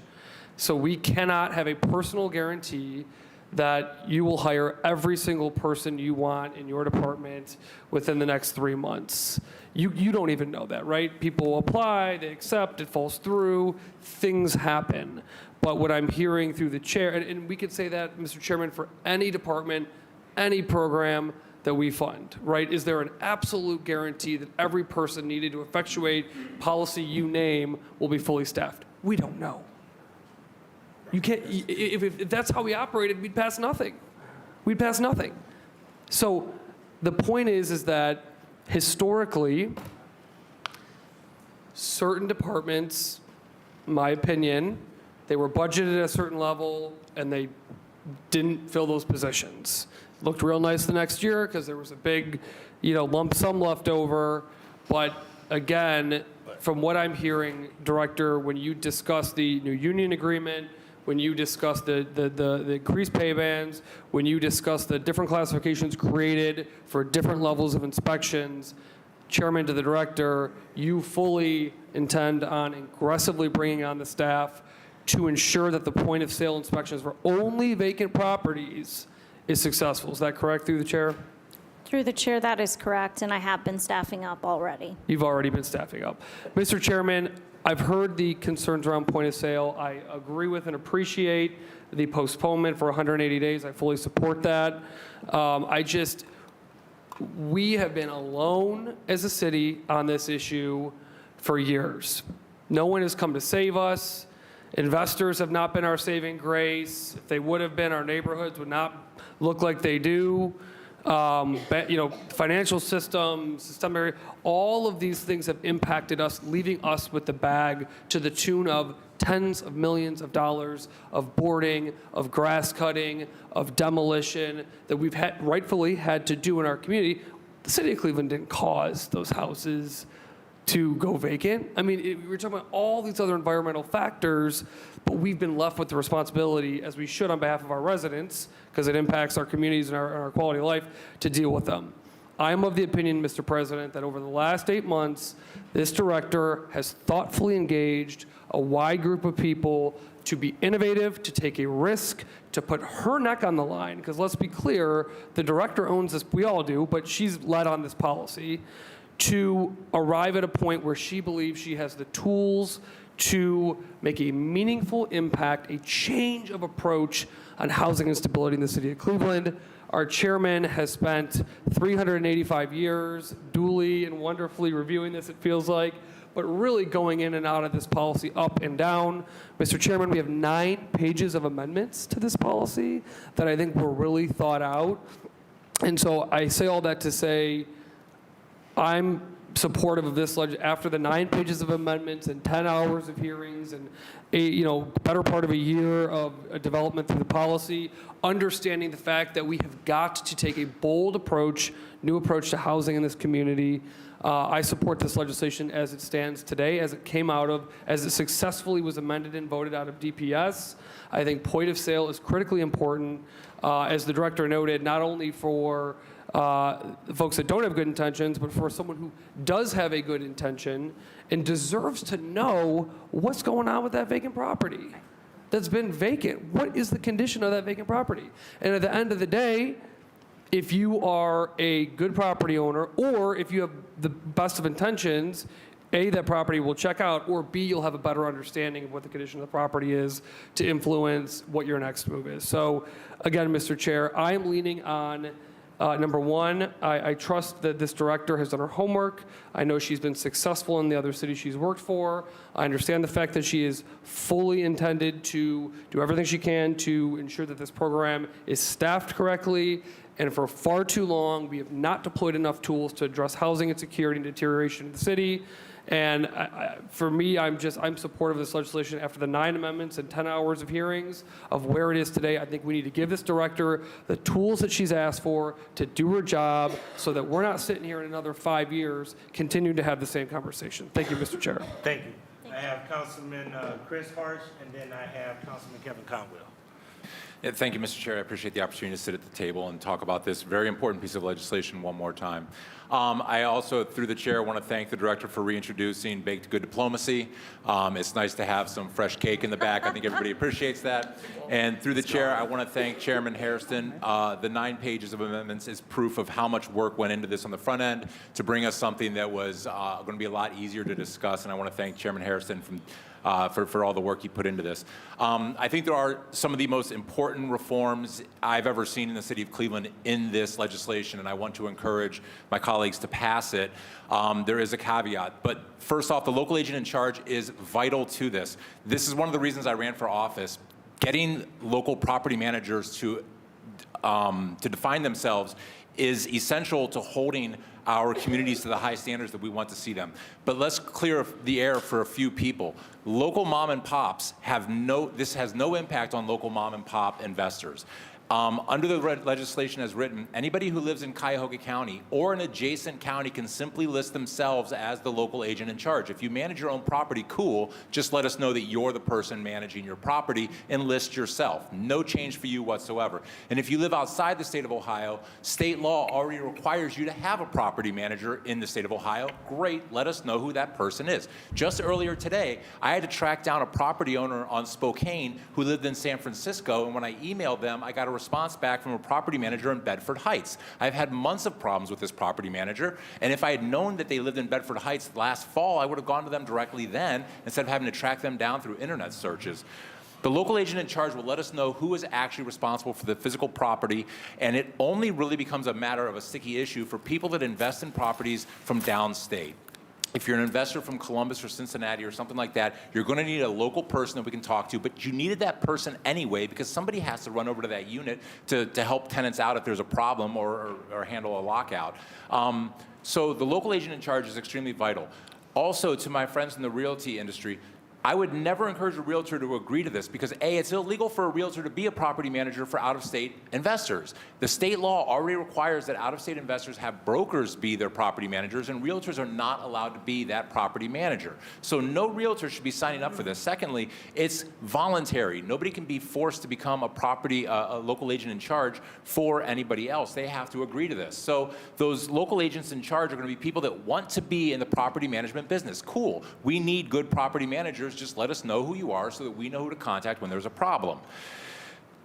But the most important thing we're doing here is holding bad actors accountable. We know that there are people in the city of Cleveland right now attracting out-of-state and out-of-country investors to buy properties in our neighborhoods so that they can skim their 10% rents every single month. And that's how they make a living. And they don't care about the quality of the property. They don't care about the quality of the tenants. They don't care about the quality of the neighborhood. They're not local people either. They typically live, well, in Bedford or in Parma or in some surrounding community that sees Cleveland as a cash cow, and they're only here for their own personal for their own personal investment. So we need to get those people on paper, and this actually accomplishes that.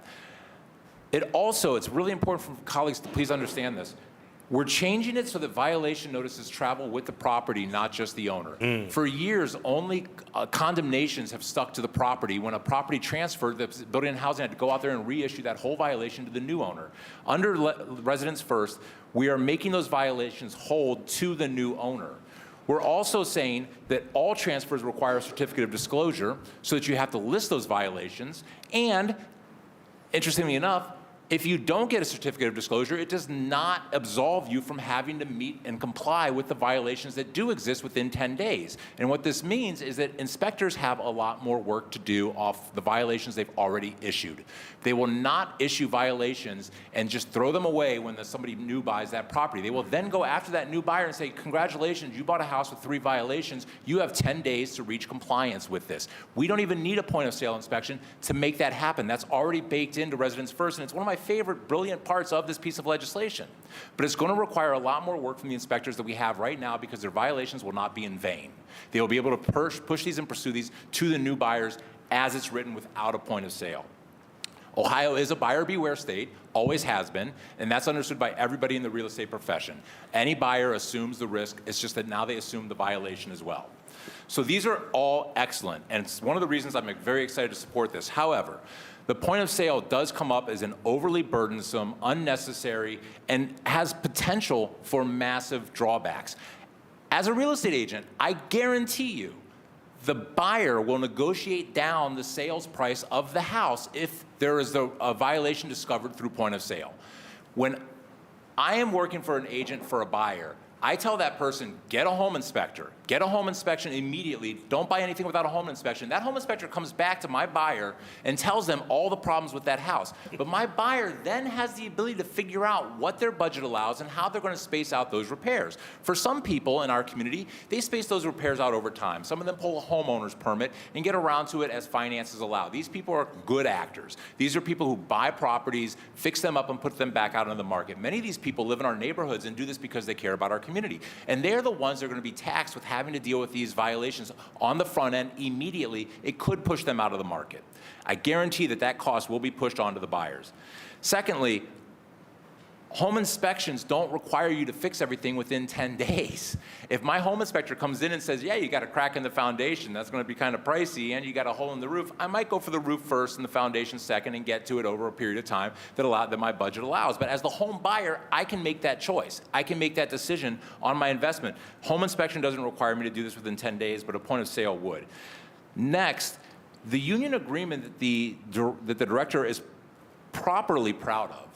It is an accomplishment. The union agreement is an accomplishment because it allows the director to hire exterior inspectors, people that only look at exterior conditions.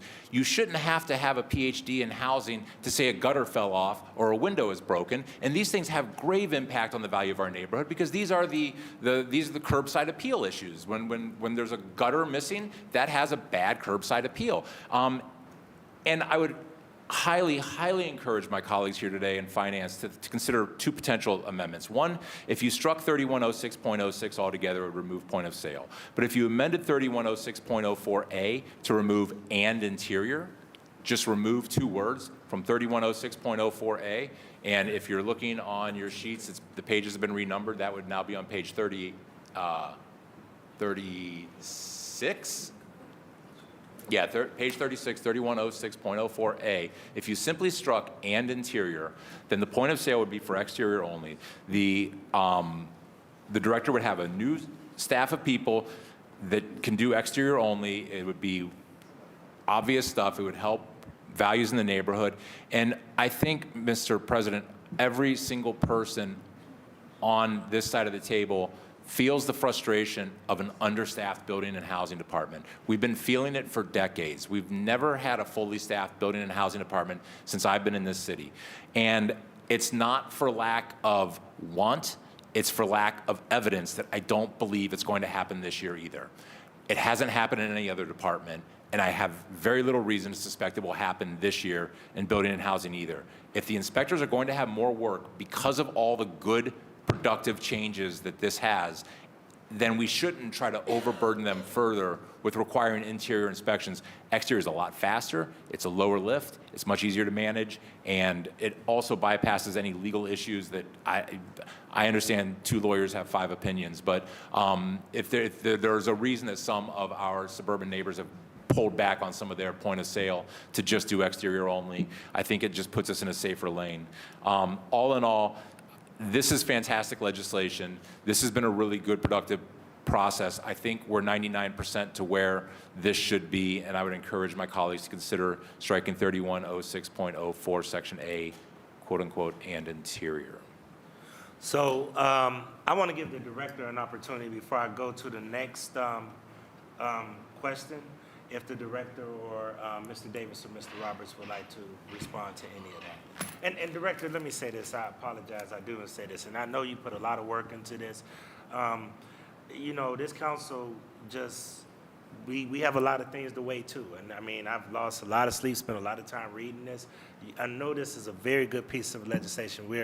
We just want to be cautious to not inadvertently impact certain markets. And I know that you guys are far better experts at this than we are, but we have heard, not just from realtors, but just everyday people on how would this impact the market. And, you know, many of us, I can't speak for everybody, but many of us have neighborhoods where people are just walking away from some of these houses. And as Councilman Conwell eloquently said earlier, and I don't think anybody really listened, but we're concerned to hear that sucking sound. Yep. And there's so many other things. Councilman Polensek is right. Point of sale should have been done 40 years ago. But here we are now, and we just got some of those concerns. But I want to give you an opportunity to respond specifically. Councilman Harsh has potentially offered, and even though he's not part of this committee, a couple of thoughts that others have had too. So if you want to respond. Through the chairman to the councilman and others. And I just want to acknowledge, I see my realtist friends here in the front row. Hello. They've been very supportive of Residents First, unlike many of their colleagues who are realtors who have spoken out against it. I wasn't hired to do half the job. I was hired to do the whole job, and I want to do the right job for Cleveland. And I'm proposing what I feel is the right job. This body must decide how that looks. If this body doesn't want me to do vacant building point of sale on 1 to 3 family vacants, so be it. We will do the best job we can given the tools we have. But I believe what's in front of you are the tools I need to do the right job, the only job I want to do for you. So with that, I mean, we've talked about it now for about 11 hours. I think we've turned over all the different concerns. I know they're there. I know a lot of you, some of you have that concern, some of you don't. So I guess it comes to the majority and how you all feel. I believe, based on my own experience in working in the field for 16 years, that this is what it's going to take to turn this thing around. And I want to turn it around. I want that to be my legacy, that I can actually affect a positive change for the city of Cleveland and its residents. Okay. Any other comments? Councilman Conwell? Thank you very much. Director Toll, I was looking at something like this some years and years ago, maybe 6 or 7 years ago, this point of sales. Got redirected doing some other things. And you were building the housing director in South Euclid, correct? Yes. And so they have a point of sales. Through the chair to the director, it was a vacant building ordinance similar to what's being proposed here. It is not a citywide point of sale, no. It was only on vacant building. It was only on vacant buildings? Yes. So, because you're the expert, and I just want to go deep, because I call you if I don't, Mr. President, if I don't understand something at the table, I'll call you personally on the phone also to get some clarification, and you take my phone calls, and we talk, and you make sure things are clear.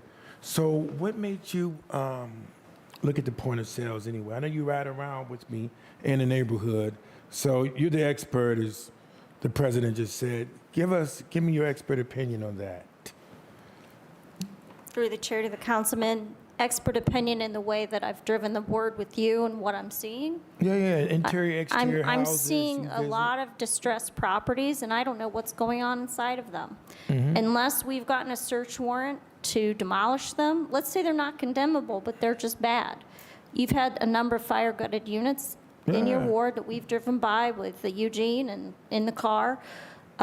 You've been frustrated that nothing has happened there. And there's a myriad of reasons, right? Some of them could be the zombie properties that I think we spoke about earlier, where a bank took to a foreclosure judgment, never went to sale, or somebody thought they lost it in a bankruptcy, but they didn't. They're sticking with some tax delinquency that just isn't getting foreclosed on. And what you see is blight in your community. And I think, I don't like that. When the market's failing, and I think in some neighborhoods we have a state of market failure, we need an intervention. And that's what we're proposing here. We need to get inside these properties. We need to assess the condition, document the condition, and hold any future owners accountable to bring that property up to code. I think you have to. When you look at the amount of DNF properties that are vacant, that tells you the story. If you want us to get control of what's really vexing the neighborhoods, which are DNF properties, the majority of them are vacant, and we need a tool to address those. And that's what is being proposed. We had the same problem in South Euclid, as much as I know that community is dissimilar in many ways. However, we had over 1,000 vacant properties. Right, you told me. Well, the city with, not that many structures, 9,800 structures, 1,000 vacant structures was a lot. We had a problem. We had 30% of our housing stock in foreclosure. And what I was noticing is that we'd see a lot of flipping of vacant properties, and they would not be brought up to full code compliance. And then over time, what happens is it just degrades your housing stock, and it brings it all down, because you've got to get control of that. And that's what's being proposed here. And the blight and those kind of things out there. So I'm big on I just listened to about we don't have enough staff, and you want some more staff. And how many more workers do you want through the chair? So through the chair to the councilman, what we are estimating at this moment is that we're backfill the open positions that we have had, and I understand the pool, and it looks a little different. I'm getting used to it too, but I think it's smart. I think it's very smart. But we need an additional 15 over and above that. Okay, so we're really talking about somewhere around 30 to 40 positions that we need to backfill.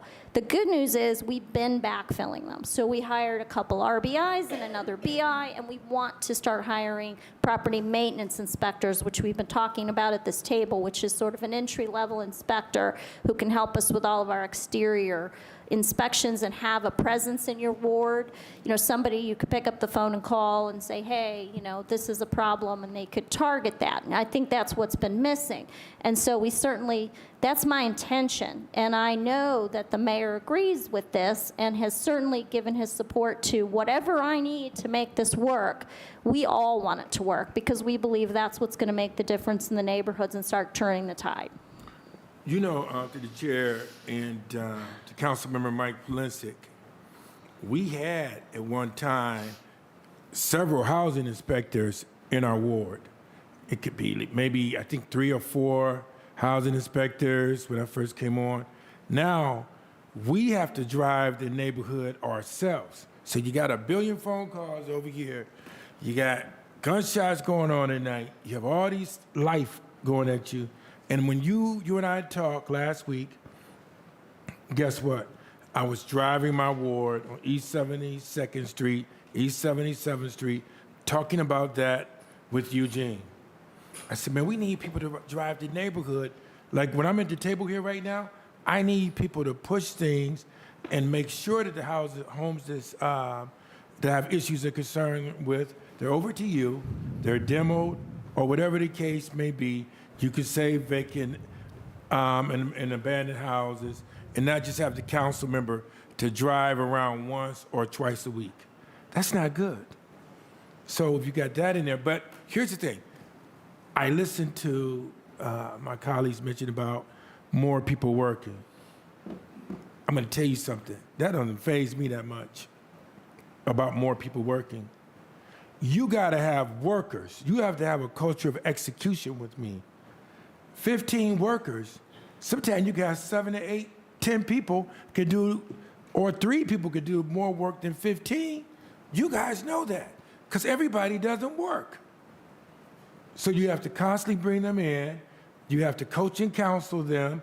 You have to train them to get the work done and change that culture. You have a culture in building housing. It's not on you. You inherit it of people not executing. So you give me more workers, that means what? Residents first. Means what? If they're not working. You gotta get good supervisors in there. You have to have training that's ongoing. You have to have them to see the way. You're talking with council so that we can see the way, but you're the director. And you gotta make, and I'm not saying this to be mean-spirited with you, you better make sure that your people see the way. Because what we have to do with point, this right here, is bring this back. Don't wait, and I'm not talking about you, Brian Casey, at all. Don't wait a year later.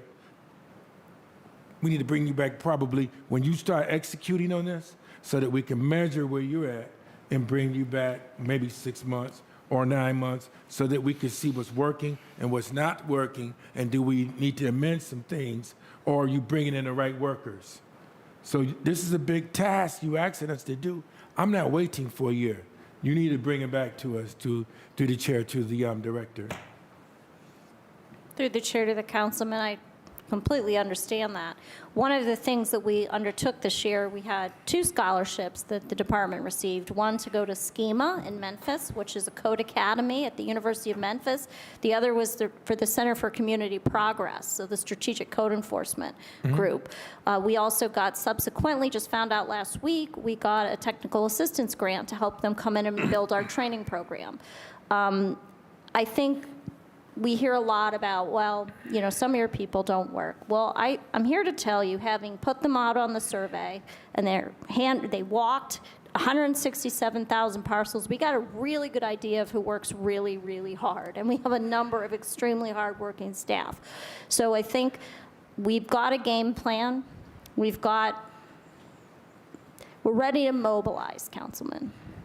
We just need the tools. You know what, now you mentioned you just need the tools.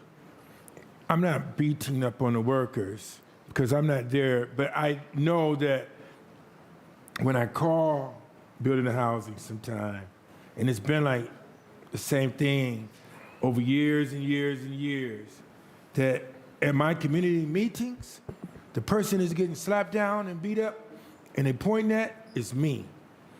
And I'll call you, and I ride with building the housing, and I send a to-do list or issue log over to building housing. And when it's not done, or the houses are not boarded up, or safe routes to schools is not happening, and you ask me to pass this here, I just know what I see. So the name is okay, but with me, you gotta have that culture of executing. You have to have it. You say you need 15 people, we need all 15 of them to be working. to be working.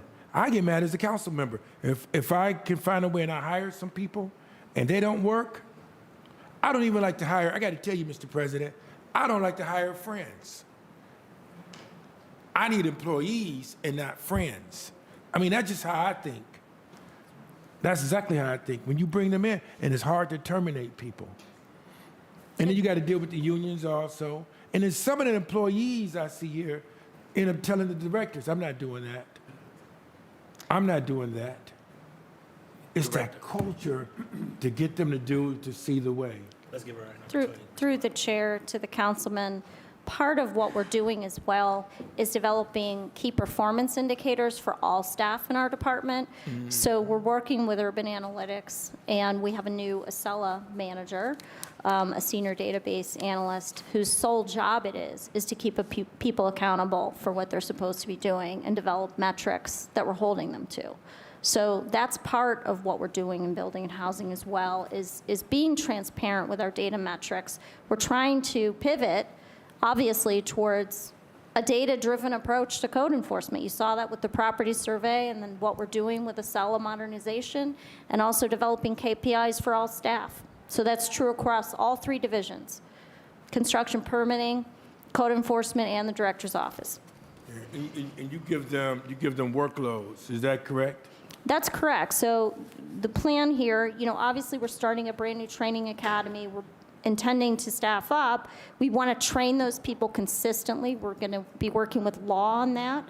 We're working with the National Center for Community Progress on that to implement best practices, and that's the goal. So maybe what you've seen in the past was valid, but it isn't what you're going to see in the future. I just want to say this last thing about management. I know management is a science. You have your commissioners there, you have your supervisors there, and with workers, I know this. Coaching and counseling and teaching is ongoing. You see them doing something right, hey, that's a good thing, job well done. You tell workers that, Maslow's self-esteem. If they're doing something wrong, you stop. It's the supervisor's job, not yours, and the commissioners, to show them the way. They gotta know the way of pushing this. I'm gonna say in my conclusion, getting 15 more workers, if you don't get the right workers, it's not gonna work. And Mr. Chair, we need to probably bring them back maybe in September so that we see, and you just create a scorecard.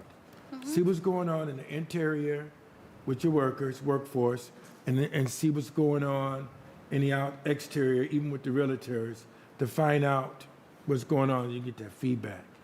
And that means a lot to me, and that's just where I'm at. I've been sitting back listening. That's where I'm at. Thank you. Thank you, Mr. Chair. All right, I got Councilman Bishop, and then Councilwoman Moore is the last one I see on the list, and then we're going to have Councilman Harrison end up with us. Councilman Bishop. Okay, thank you, Mr. President. Mr. President, I got a couple questions for the director. About the rental registration. For owner-occupied unit, owner who wants to leave their unit vacant, will they be required to file any paperwork with the city for a unit that's vacant if it's in the building that they're living? Through the chair to the councilman, can you be more specific? Is it like a 2-family and he lives in half and he doesn't want to rent out the rest of it? Well, I've had a call from a resident before that had a duplex. I guess it was a duplex or a side-by-side. And he was upset about the city wanted him to file some paperwork, but his unit was not, he was not intended to rent his unit. Will he be required to file paperwork with the city on his vacant unit if he's not trying to market that unit for rental? Through the chair to the councilman, we would need to get additional information from him. Like, is he using it as his home office and he's never, ever, ever going to rent it and he just needs to take it off the rental rolls? Or is he potentially renovating it and he's going to rent it? Because to be honest with you, just to be candid, there are many people who don't tell us the truth, right? They have 40 units, and they say they're getting nothing of value for any of the 40 units. So, So, you know, that, yeah, I mean, our inclination would be, yes, he would need to register that unit. But again, some people, and I've seen this firsthand in my career, you know, they use the other half for their home office. so Director, you say he needs to take it off the rent, he or she needs to take it off the rental rolls, and through the chair. So if it's never been on the rental rolls, who determines if it should be taken off the rental rolls? And also, Director, I understand that everybody is not honest, but should we take an approach to penalize folks that's honest, because we have some folks out here in society that's not honest? So give you an example, Director. I have a sister who lives in a two-family home, and she's been living in that two-family home for many, many years, and it's never been rented. She's never rented it. Also, Director, I live in a 6-unit. The county says it's 6 units. I don't have any of my units rented, and I don't want to rent them. I'm not marketing those units to be rented. So in that case, how is the city going to account for our citizens who have units that can be rented but just are not in the mood to rent them, and they don't want a part of the rental roll, with the city kind of use the rental roll? How do we address that, Director? Mr. Davis. Through the chair to the council person. Really interesting question. Generally speaking, I'll say this, it's not, if the building isn't vacant, then there's no vacant registry. That's a separate point, but I think it's worth highlighting that as long as, no matter how many units you have, as long as one of those units is occupied, the building isn't vacant, so we don't even touch it in the vacancy question. That brings us to the rental question, like you're asking. The idea would be there would be consequences to renting a unit without having registered it. But if it's lying truly fallow, if it's never been registered in the past, and there's no person living there today, it's one of those problems that solves itself, as I understand it. We're not going to be knocking on people's doors to ask if they've ever rented units before in the past.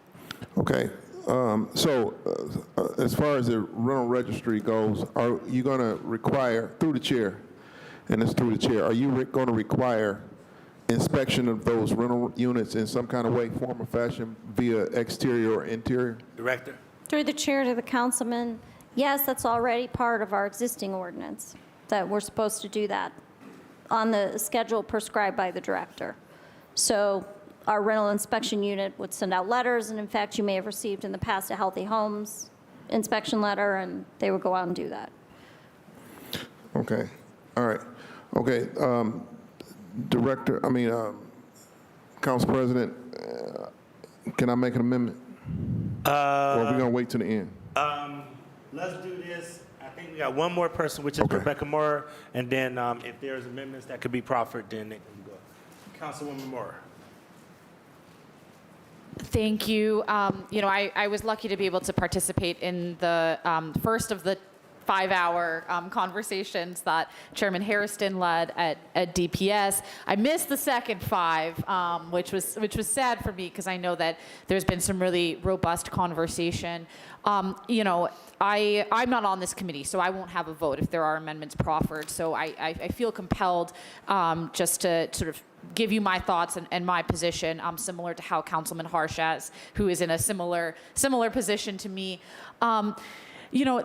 Coming into this job, especially from a housing perspective and representing a neighborhood like Slavic Village, I knew that housing was going to be one of the #1 things that I was dealing with. And I think coming into this council, frankly, for those of you who survived all these years, I don't know how you did it, because Councilman Polensek, there's the one with the tree falling through the 2nd story up in Collinwood, and it's been left there for ages and ages. The burned out house in Tremont. There are just these stories that they sit on your heart, and all of us have had this experience, and you guys have had it for many more years than I have, of talking to somebody who lives next door to one of these homes, and they are just beside themselves. They are like, you represent me on Cleveland City Council, and you're telling me that nothing can get done. Like, what is the Building and Housing Department doing? What's going on?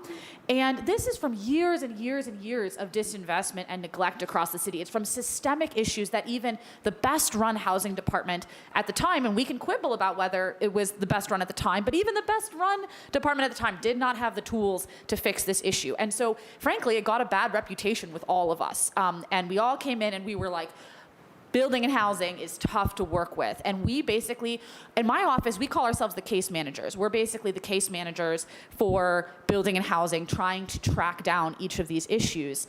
But what's happening right now is that we have both new leadership, Director O'Toole, somebody who is so obviously committed to getting the work done. So I think you've heard just so genuinely from her and from the rest of the team about the desire to fix this issue. And if I had to kind of name what I feel like is happening in the room, it's that this department has kind of come in with 2 strikes against it because of this long history of problems, this long history of not having the right tools. And they're setting before us a suite of tools that are most knowledgeable, are most, frankly, like are experts across the county. And by the way, remember that Cuyahoga County is known nationally for the work on this stuff. So when you have somebody like Frank Ford coming in, supporting residents first, you're getting the literal national experts on this question coming before us and supporting those tools in the toolbox. So I don't want those negative feelings and the years of frustration from an old department that did not have the tools to get the work done to color how we see what is truly our first opportunity in a generation to get the tools to get the job done. And if I had a vote on this committee, I'll tell you I would support the point of sale for vacant buildings. The way it's been structured, it's very narrowly tailored. We're not trying to disturb the entire rental market. We're not trying to disturb the entire sales process and make it more difficult. We're trying to get a hold on the worst of the worst properties, the ones that really, that we get calls about all the time, the ones that keep me up at night, the ones I've already had the experience of someone being found dead in one of these buildings, and something that neighbors knew about for months and years, and then I get the worst kind of call possible from the commander in the district. And so I want every tool in the toolbox to get a hold on them. We have the opportunity to come back to the table either by a sunset clause or by amending our own ordinances, which we always have the power to do if this does not end up working out. But truly, I want to make sure that we are looking forward and not looking backward when we talk about the Building and Housing Department. And I'm grateful for the robust discussion today and for the past 10 hours, because I truly think it's helped illuminate so many of the problems and also so many of the solutions. Thank you, Councilwoman Moore. I think Councilman Bishop wanted to proffer an amendment, and then I would need a second, Councilman Bishop. And remember, this is for the committee members, and then we'll go from there. Councilman Bishop. All right, thank you, Mr. President. Mr. President, I want to make a motion to amend Section 3106.04, Section A, and strike interior. So I have a motion on the floor. Do I have a second? Second, Mr. Chair. I have a second from Councilman Harrison. Any further discussion on Councilman Bishop's amendment? Councilwoman Spencer, do you have a comment about his amendment? Thanks, Mr. Chair. In all due respect to my colleagues, I don't support the amendment. This was discussed extensively at DPS, and I echo the comments that have been made this afternoon. We're ready to proceed with this piece as written. Thank you. Thank you. Thank you so much. Any other points to be brought up? Councilman McCormick? Thank you, Chair. I agree with my council colleague Spencer. I do not support this amendment. I think we need to give the Building and Housing Department all of these tools to go after the gargantuan task of housing instability in Cleveland. Okay. Councilman Polinsky. Mr. Chairman, I understand the concerns exactly, but we're in a condition today in the city because what we haven't done. So I do not support the resolution, the amendment as well. So it looks like we're going to,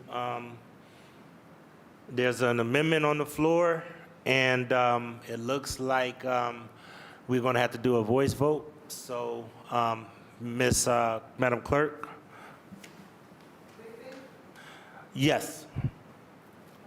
No. Yes. Yes. Yes. No.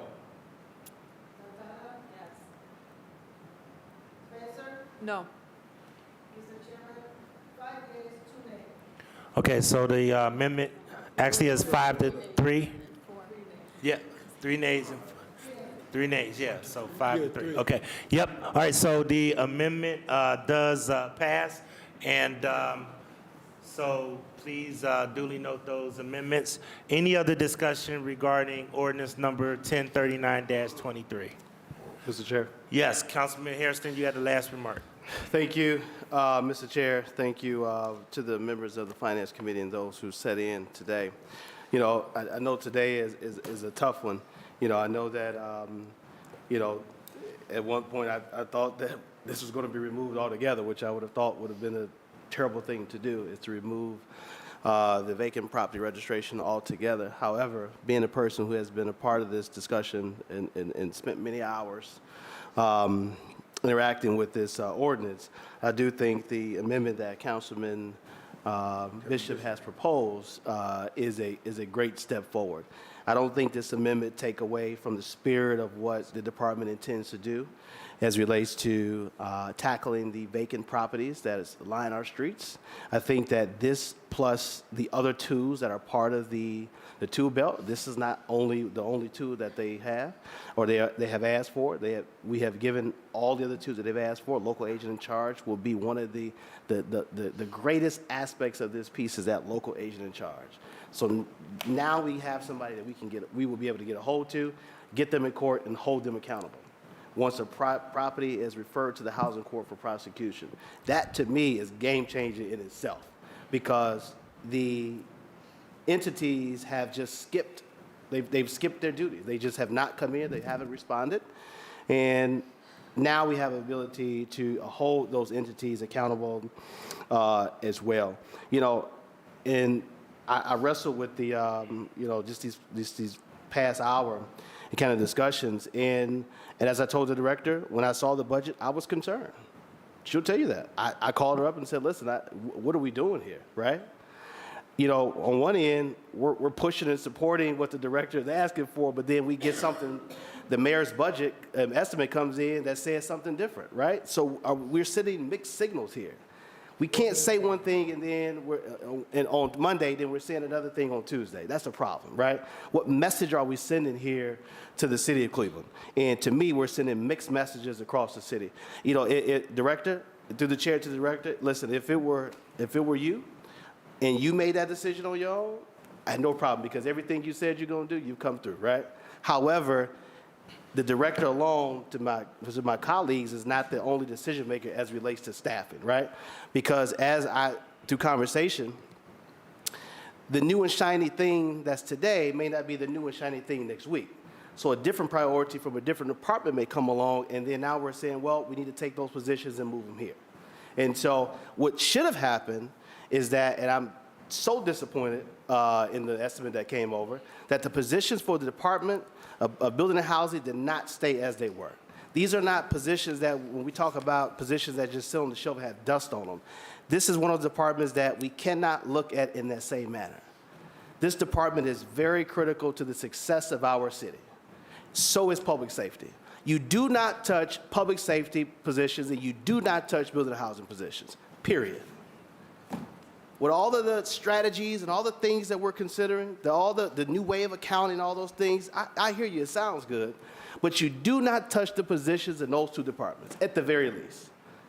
So, Mr. Chair, I understand the reason the amendment was made.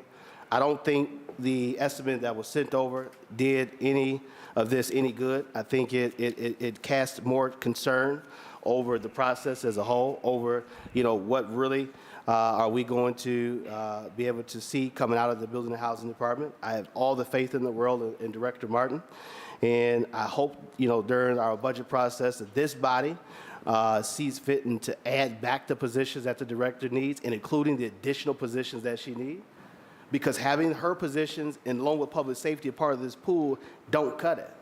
That's not good enough. And so if I was asked today to vote to put them back, Absolutely, I'll be a vote to put them back. But again, the director is not the only one who makes that decision as relates to staffing and what positions will go where. So with that being said, Mr. Chair, I just wanted to make those comments, fully supportive of this piece, fully supportive of everything that has come out of this. I think, and I look back at all the calls that I get, and I just asked my assistant, most of the calls we get are related to exterior. And so when that point came up, today and previously, and then also when Councilman Bishop, asked his questions, it makes sense, right? Because most of the issues that my office receive calls about as relates to vacant properties are the exterior. Because my residents can't walk inside the house next door. What they see is the exterior. And I think that is a good starting place based on everything I've heard from this body today and the conversations all the conversations that has went into this ordinance. As we move along and we bring the department back to see where they are in their staffing levels, maybe then we can look at doing something different as we see that they have gotten along. So I understand all sides of this, right? I'm just glad that we didn't remove it at all, that we still have the ability to move forward in such a way that can deal with the issues that we all get calls about, all 18 of us. I include I would say his behind, but the mayor's behind to his office. He gets the calls, his office, we get the calls, all together. We get the calls regarding the condition of this property. So, Mr. Chair, I'll leave it there. Thank you. Thank you. And I just want to close just by saying, Director, Councilwoman Spencer, please, because I was going to close that. I'll close out after this, and I do got to close. Thanks, Mr. Chair. I also wanted just to add a comment that I know we're looking forward to coming back together. I believe it's in 180 days. Yeah. To review this, to have this further the discussion. And I would say that, the administration, or through the chair to Director Martin, this piece could be amended in the future. Yes. So certainly, I remain open to that discussion and look forward to that. Thank you. Thank you. And I was going to state that, but I'll wait, because Council Lady, that's what I was going to tell her. And you know what, Go ahead. Mr. President, you have so many houses that you're going to, so many properties that you're going to try to execute on. This way, the way Councilmember Bishop just put the amendment forward, it's not going to take you only but at least one person or two individuals. When you have to go in the interior of the house, you need other people, or the apartment or the building, you need 2, maybe 3 people in there because of safety issues. A lot of times with your workers, they won't even go behind a house that may be open, vacant, and vandalized if it's one person because of safety. Now what you can do, you can look at the exterior, write it up, because that's what our residents call us about anyway. Put it out there, move forward with time management. You're going to scorecard it anyway, and if we need to go back, you say, Councilman, after 180 days, I have to go back this, that, because you watch everything, and then we can sit back and we can change things. So that's what I'm thinking about right now. Time management on it. It means a lot to me. Thank you very much. And Director, I want to close, but before you take this vote, I do have to say this. This was a very well thought out piece, and I think sometimes people think that we're being offensive by the fact that we're just asking questions, that we're just saying we got things that we want to understand. It is not being offensive or trying to diminish any thought that went into this and all of the hard work that went into this. To be quite honest with you, this is probably one of the most well thought out pieces of legislation that we've touched. Some of us, in some portions of this city, have a very difficult time attracting anybody to come and even rehab or build a birdhouse. And what we often get pushback about is that we don't create a market for investment. And my bigger concern about this is the overall housing plan. God bless his soul. Joe Jones talks about it all the time. What is the overall housing plan? Because, I will tell you that there's certain markets that people just run away from and don't even invest. I had a family member that asked me, where should they move in the city of Cleveland? And when I started rattling off neighborhoods, they said, well, the realtors only take me to 5 areas. It's 37 communities throughout this city. So if we do something to try to correct and strengthen the market around some of those areas, whereas these other areas attract no investment, then we're going to continue to see people walk away because I'll be honest with you, the only one that has money to really come in and put $40,000 or $50,000 into a house sometimes is the investor market. We just want responsible investors. So Councilwoman Spencer articulated it perfectly. Councilman Hairston has already stated, and you know, I think all of us were ready to try to support this until we seen the staffing levels. I'll be honest with you, that's when I started thinking through, do we really want to revisit this? But I think Councilman Hairston and Councilwoman Spencer said it perfectly. We can revisit this. We want to do this in a way that we just don't just do it and then have to untangle it and try to do it all over again. Because Councilman Polensek is right. Point of sale should have been in place 40, 50 years ago. And some of those neighborhoods have already been devastated and have a hard time recovering their markets. So with that being said, I think we've beat this one up enough. I'm going to basically say that 1039-2023 as amended stands approved. Please sign on. And once again, Director and Mr. Davis, thank you. We're revisiting this in 180 days. And if we see a smoother or more transparent path to move towards maybe readjusting that, especially if we look at some of these other cities that are going through lawsuits, then we'll look at if we need to add interior or what we need to do at that time. Okay? Thank you. Thank you. That being said, this Committee of Finance, Diversity, Equity, and Inclusion is adjourned to next February the 12th. Thank you.